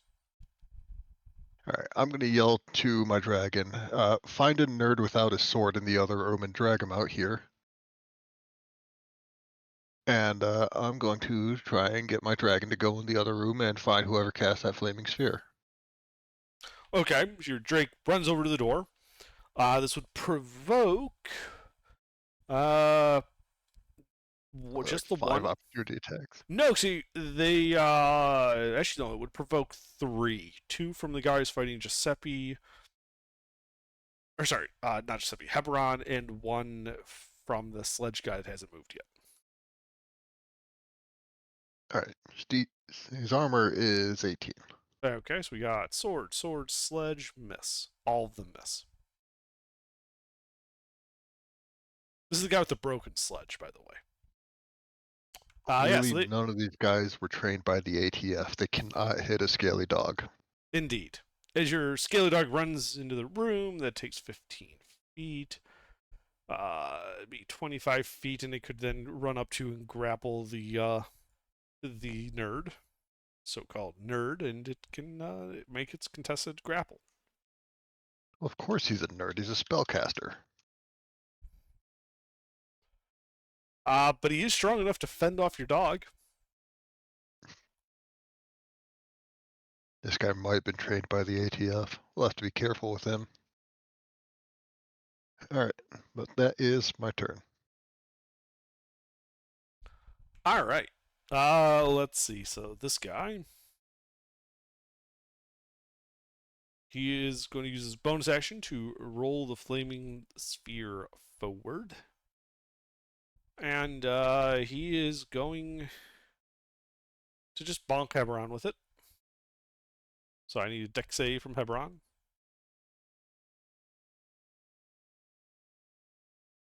Yep. You take half and take 5 points of fire damage.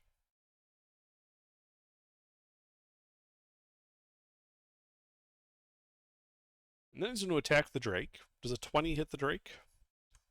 It does. The Drake Knew takes he was ATF trained. 4 points of piercing damage. Mm-hmm. You guys hear just a thud over there. Heberon, your turn. All right. Where's the hammer wielder? To your left. In melee with you. I kill him first. No, not Shield Chili. bash. Okay.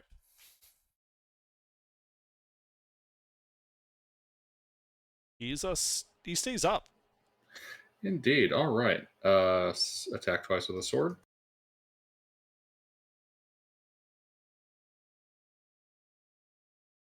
One hit.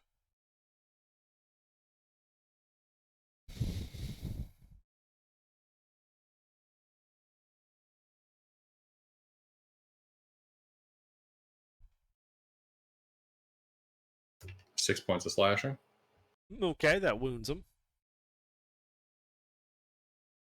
Anything else? No, no, but guys, I think we should probably kill the hammer dudes first, since they deal, D20s. On the off chance they hit. Yeah. So Hebron, you are still in the zone for the flaming sphere, just so you know. What's that do? If you end your turn within 5 feet of it, you have to make that dex save again against its fire damage. All right, I'll step away. Okay. And provoke 3 attacks of opportunity. Mm-hmm. All right, sledge guy first, then the 2 swords. Does a 21 hit? 21 will hit, but the sledge misses, so I'm gonna perfect parry his ass. Okay. Go ahead and roll your to hit.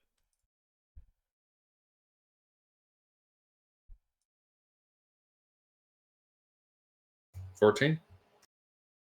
No, that's my 14. Wait, no, sorry. My God. No, if you want the 14, by all means, keep it. Well, that means you would get the 5. That was a D6 though, not an attack roll. I know, that's what I mean. It's like, my God, I'm blind. Yeah. All right, I'll take the 21. You take the 14. Wait, what?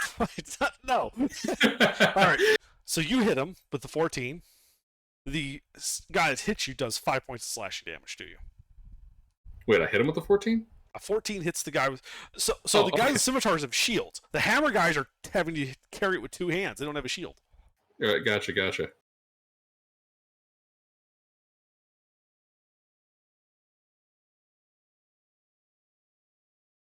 He is near death. All right, you got the 5 slashing? Yep. All right. 2. Yep. All right. Anything else in your turn? No. All right. These guys.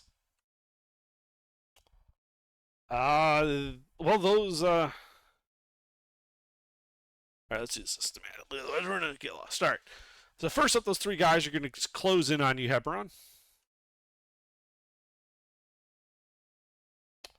Now, the sword guys, I'm gonna have go first because they can actually make 2 attacks. I think that guy hits you, dealing 8 points of slashing damage. And then the sledge 5. misses. All right. Then we got the near death guy by River.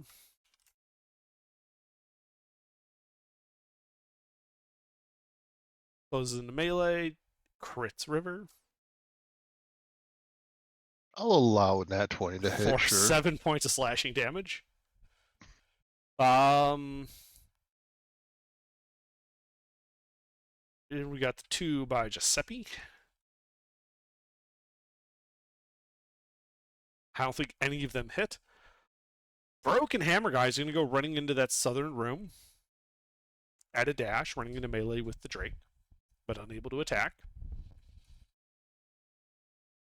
And it's Giuseppe's turn. Okay. How many are in melee with me? 2 still? 2. 1 is bloodied. Wait, the bloody one. Uh-oh.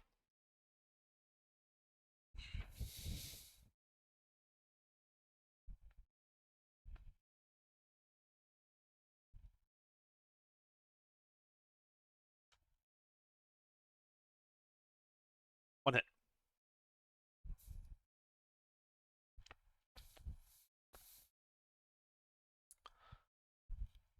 All right, that guy's near death. Yeah, of course he is. All right, I'm done. All right, River. There are just the 1 in melee with you. He's near death. I'm going to shoot him. I'm gonna step out of his reach behind him.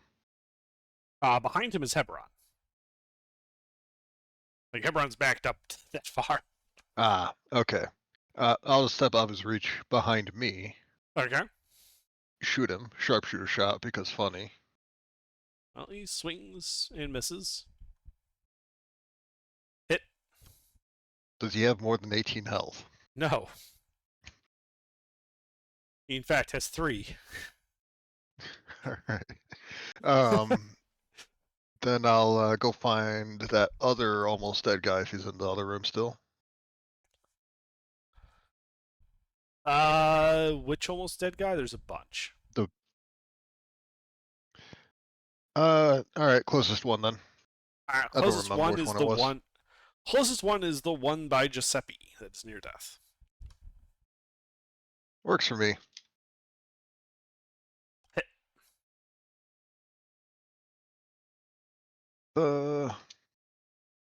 And Does dead. a 24 kill. Very much so. Alright. And the Drake is going to continue fighting the ATF trained nerd. Fighting is an With attack. Trying to grapple and pull him away.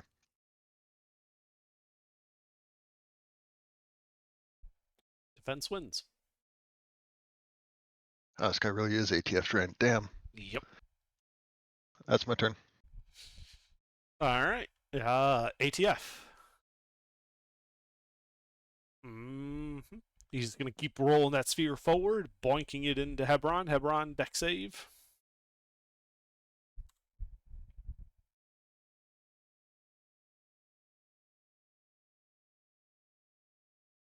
You pass and take 5 points of fire damage. He's then going to beat the dog. 19. That hits. 8 points of piercing damage. Mm-hmm. The dog is bloodied. Hebron.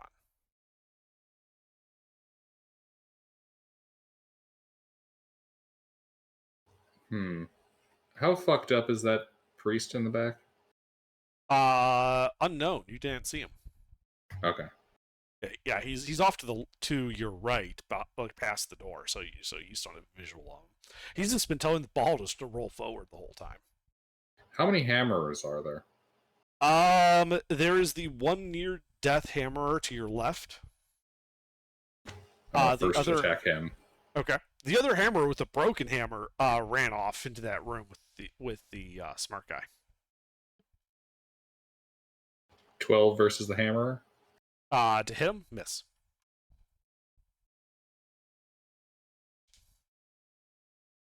$18. Hits him. He did. 5 points of slashing. He did.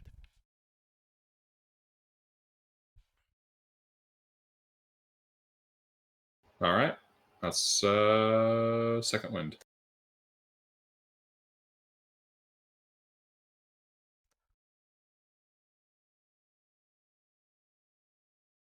That's all I got. Are you going to back up from the sphere or just stay there? Yeah, I'll back up. Okay. Well, the 2 newts in front of you are going to take their swings. Don't think they hit. Which is the worst off? They're both unhurt. Repulse the 14. Okay.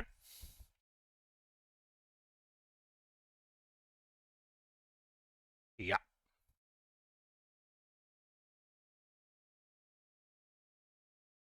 Bloodied. Anything else? Nope. All right. These guys are gonna push forward and try to hit you, Hebron. Oof. 2 hits, I think. 2 hits.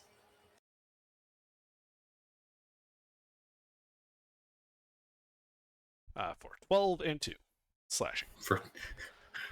For 12 and none. All right. Oh wait, I'm sorry. For 9 and none. Okay. Yep. The guy with the sledgehammer is going to take a swing at the back of the, or the broken sledgehammer is going to take a swing at the back of the Drake. Don't Miss. think that hits. And then the last guy is going to take a swing at Giuseppe.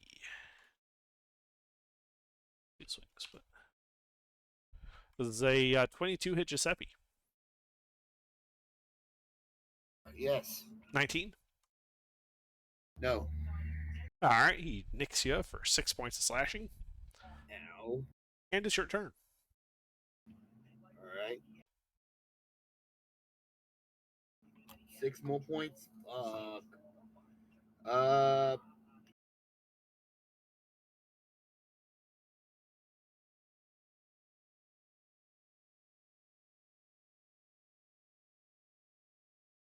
I guess I'm gonna try to hit that guy. All right, roll to hit. Use melee with you.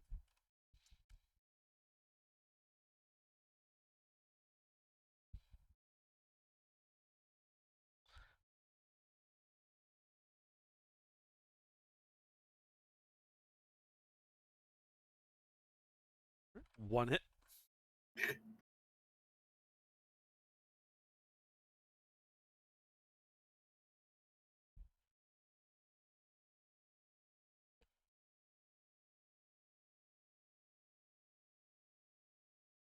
All right, that bloodies him. The one that was already bloody is still bloody. No, that one's dead. This is the fresh one. Oh. River stole your kill. Oh. Okay. Yeah, Such sorry. as River's There away. was two in front of you. One was near death, and River shot that one. Okay. Good. Okay. It's the number one rule of being a ranger. If you want kills, steal them. That's fine. Anything else, Giuseppe? No, that's it. All right, River. There's nothing in melee with you. I will find the two most dead, well, two closest to dead things and shoot them. Well, do you want the bloodied one by Giuseppe or the bloodied one by Hebron? Why not both? Ah, splitting fire to victory. Got it. I could not sharpshooter, but I really want them to die if they get hit. So 11 and 24. Only the 24 hits.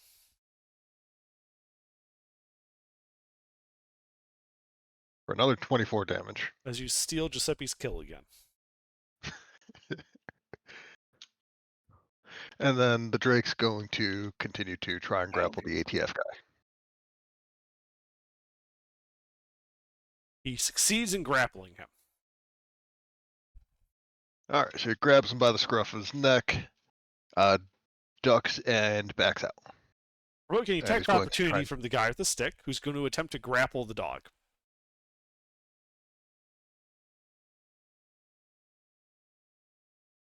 The dog slips away.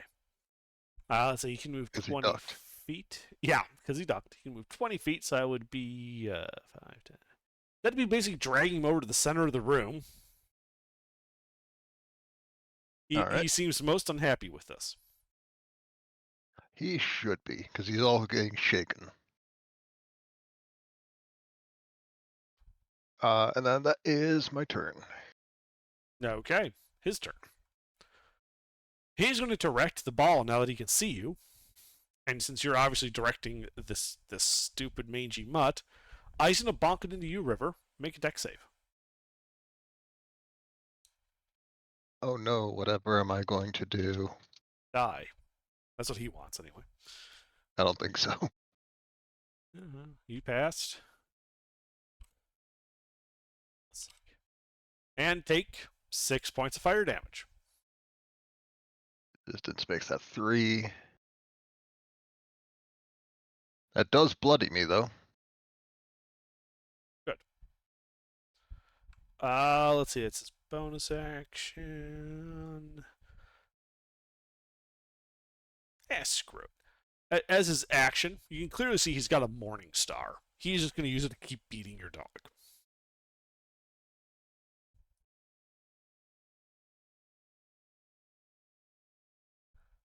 He misses.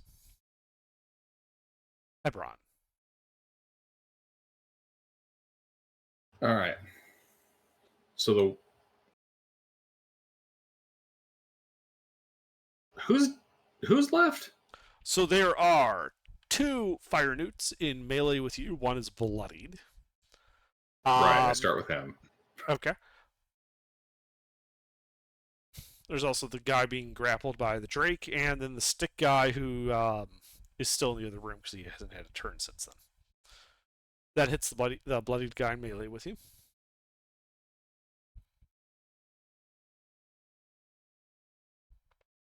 And he dies. All right, go for the next one. Okay. Bonus action, knock his ass prone. He goes prone.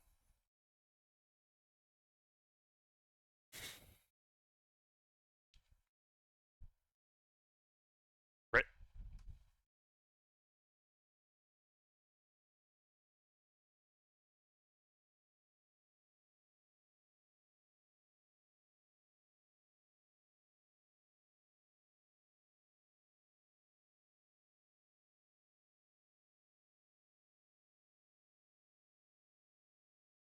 Well, that guy dies. Alrighty. Walk up to the next dude.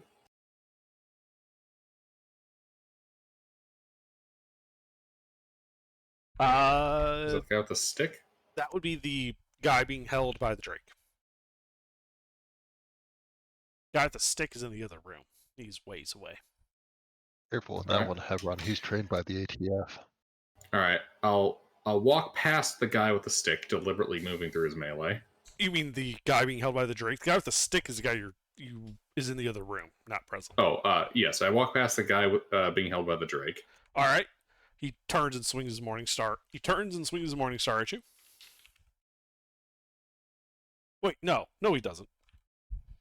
What? He's He's saving seen his what happens. No, he's saving his reaction for Hellish Rebuke.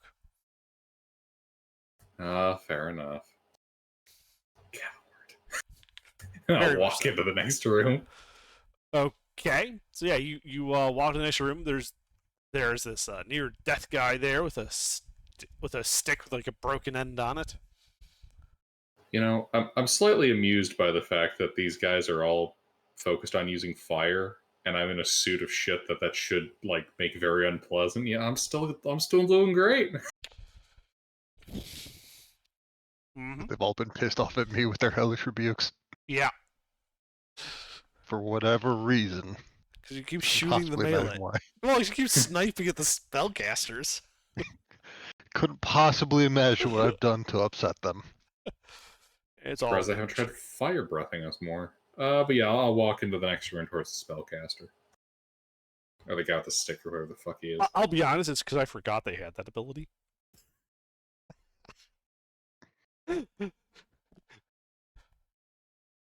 right, yeah, you're in melee. Well, now you remember, so start fire blasting me. All right. Well, you're in melee with the guy with the stick. Anything else?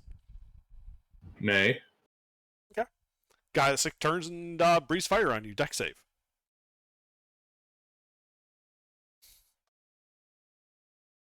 Okay, you pass for half. I really hope he rolls well. You take 4 points of fire damage.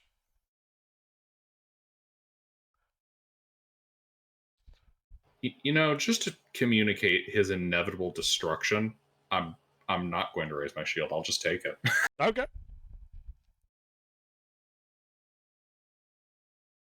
I'll just take the 4 out. I won't even waste the reaction. I want to kill his ass. Yeah. So he breathes fire on you. You look utterly unfazed by it. And he's gonna run for it. He's running for one of those pools full of silvery molten metal, provoking the attack of opportunity from you, Hebron. He's thrown down the stick, by the way. What's the stick made out of? Wood. Wait, that didn't burst into flames in his hand? There's black marks where he was holding it. How far is the pool from him? 10 feet. I'm gonna grapple his ass.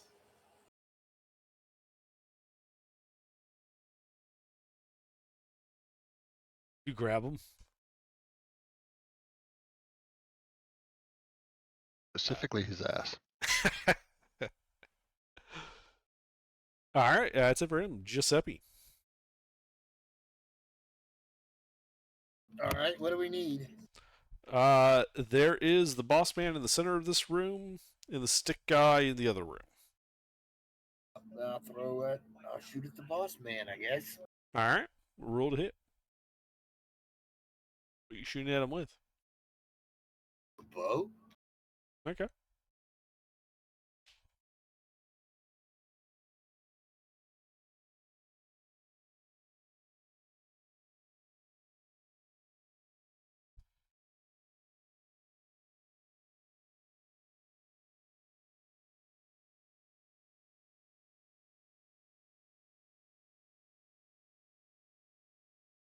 I need a space between the 2 and the RR.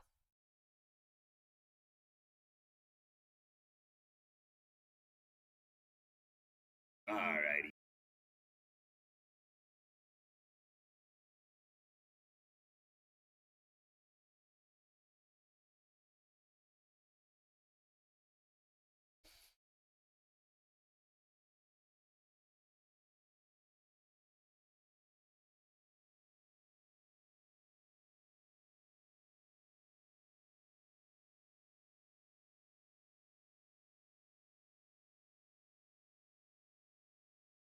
One hit.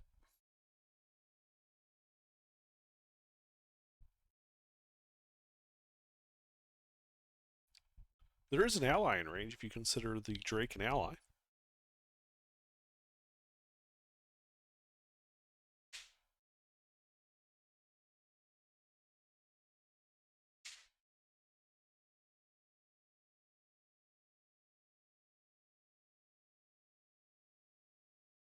Well, that bloodies him. That's it. All right. River. I am going to, strangely enough, shoot the nerd who is beating up my dog.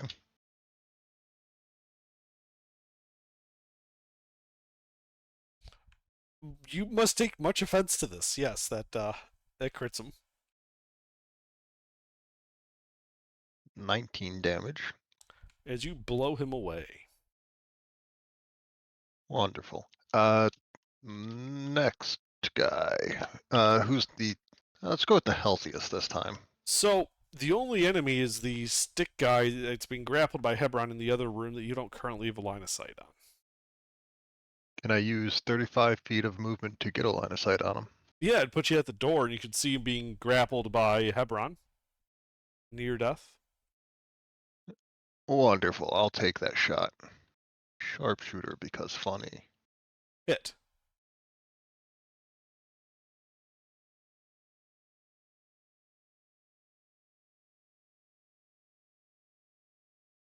$20 damage. He dies in Hebron's arms. You guys are No. You guys are out of initiative.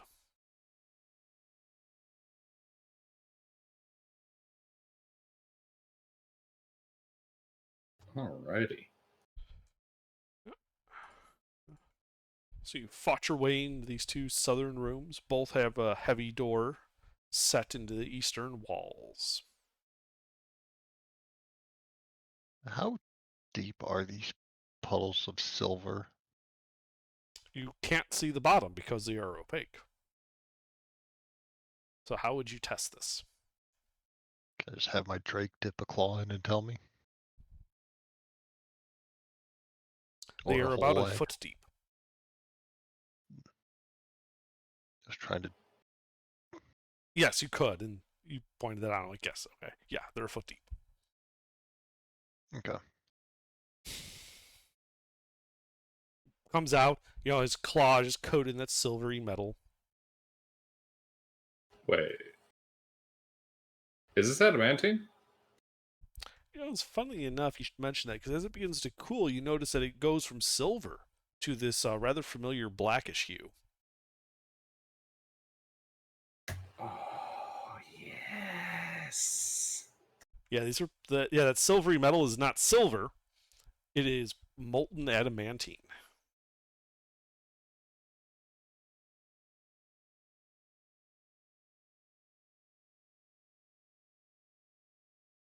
Well, Hebron, I believe you had some smithing you wanted to do. We still have to clear. I mean, you don't have to. Yeah. You could just start smithing. I'm sure nobody would notice. Do you think if we add their bodies to the smelter, it will improve the quality of the work? What are these things? Elementals?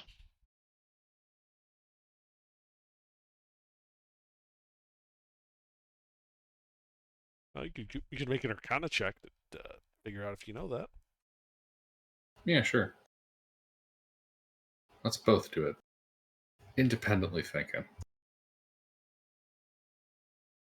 So-called independent thinkers.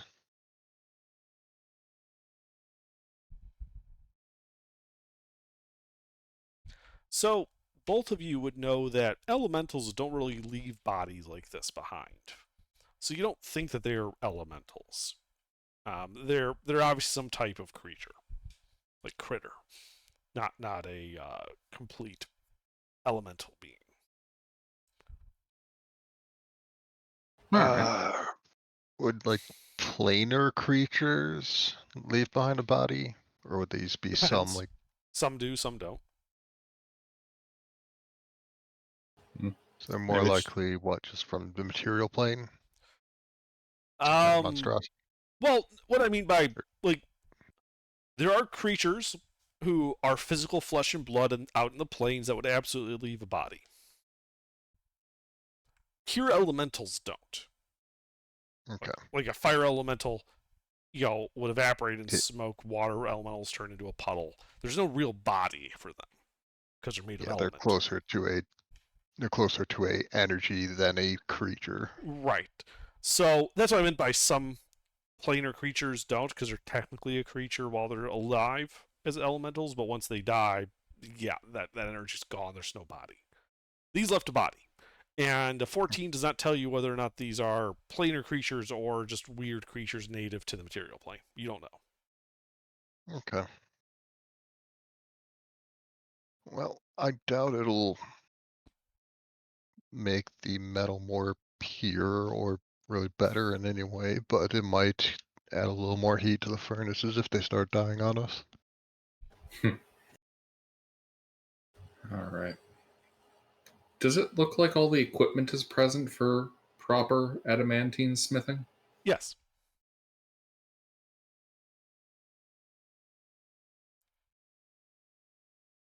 How long will this adamantine stay molten if we just leave it like this? Will it cool in a matter of hours, minutes, days? Assume. So, not. If this was like a pool of molten metal that was like just sitting there, it would, over probably the course of like a couple of hours, begin to solidify from loss of heat. Okay. You could prevent that by introducing sources of heat to it to keep it from cooling off.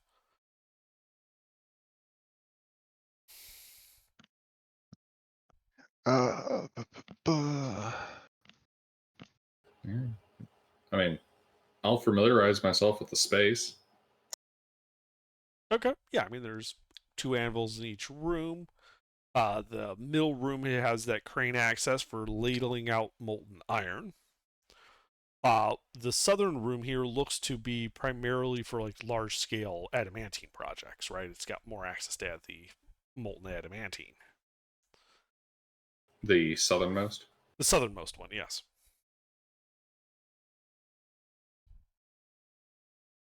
All right. Both rooms have a couple of sets of smithing tools and like all of what you would expect in the blacksmiths. What's in the barrels? Oil. All right. What do they look like they use it for? Quenching. All right.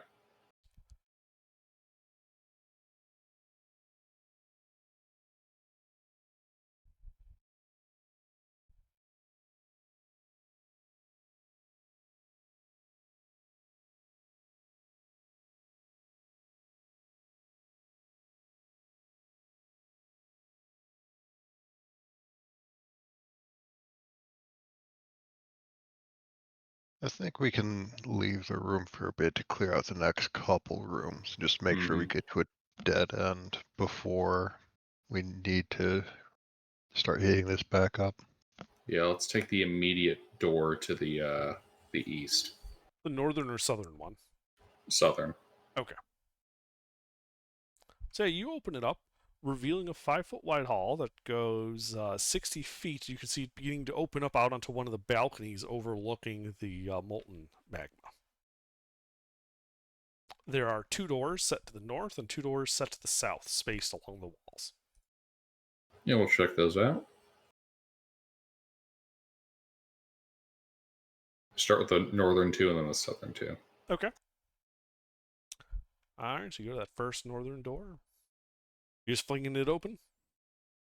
Yep. Alright, you fling it open, revealing a room full of charred barrels and crates. There's a stench kind of hanging in the air like burnt hair. But otherwise, the room appears to be unoccupied. Alright, check the crates. Their contents are ash.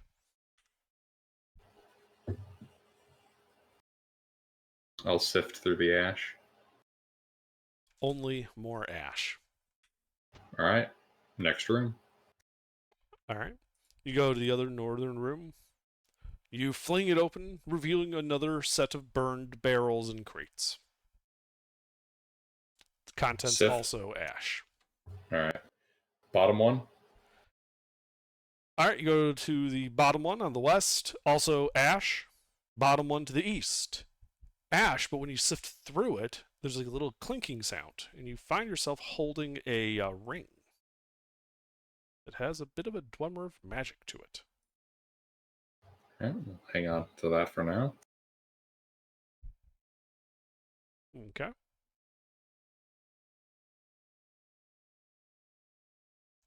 None of us can identify. Alright, I'm just going to put it on blindly.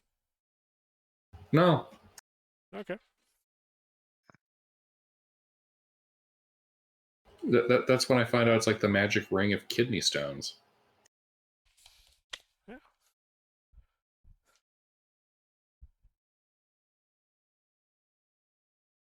Alright, but that was the 4th room in this stack of 4. Is there anything past the rooms? The balcony that overlooks out onto the magma pit. Alright, I'll take a peek out there.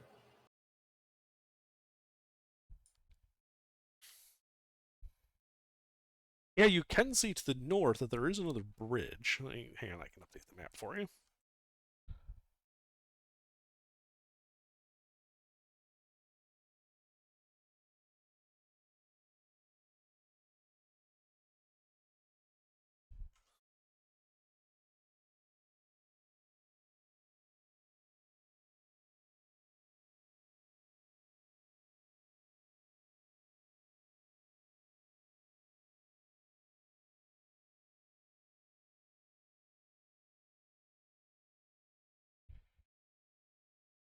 Yeah, the bridge runs east to west, like you would, like there's something over there.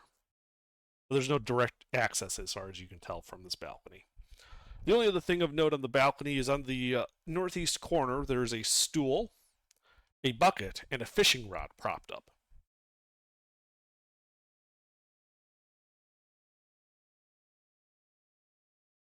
I'm sorry, I had to adjust my headphone jack there. I had to wiggle it. What? In the northeast corner of this balcony, guess what else was here? Hmm? There is a wooden stool, a metal bucket that's empty, and like a fishing rod that's been propped up against the corner.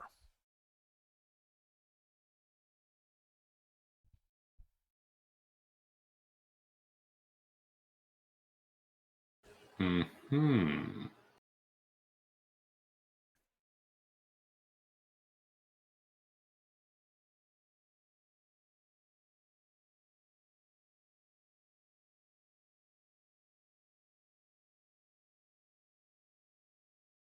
You tempt me, sir. You tempt me.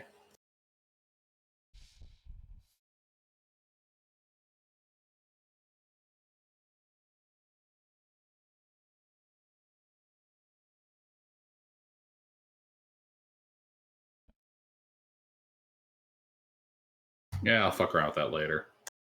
Okay. Or do we want to fuck around with it now, guys? No, we'll fuck around with it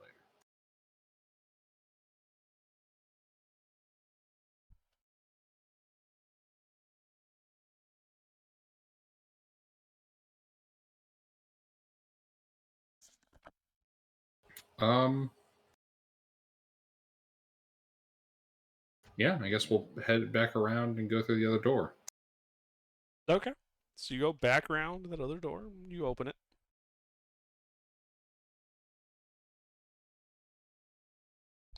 Revealing a 5-foot wide hallway that goes straight to that bridge. You can see that there is more stuff on the other side, but can't really make it out from this far away.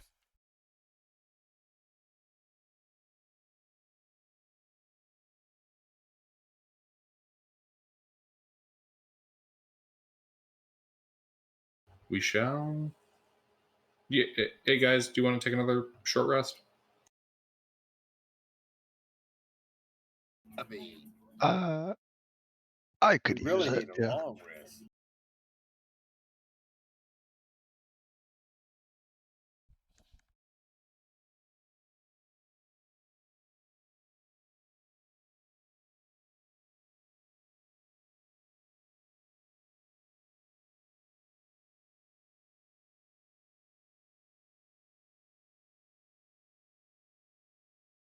Okay, I sorry. could use a short rest. Oh.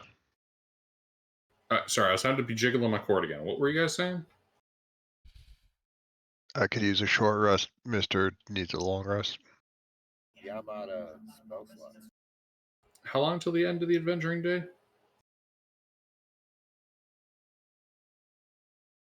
$4 hours. All right, let's take a short rest. Actually, it is midnight. Do we want to call it here? I would like to. Sure. Yeah, you guys sit there on your forges, getting ready to take another short rest. I think we can call it there.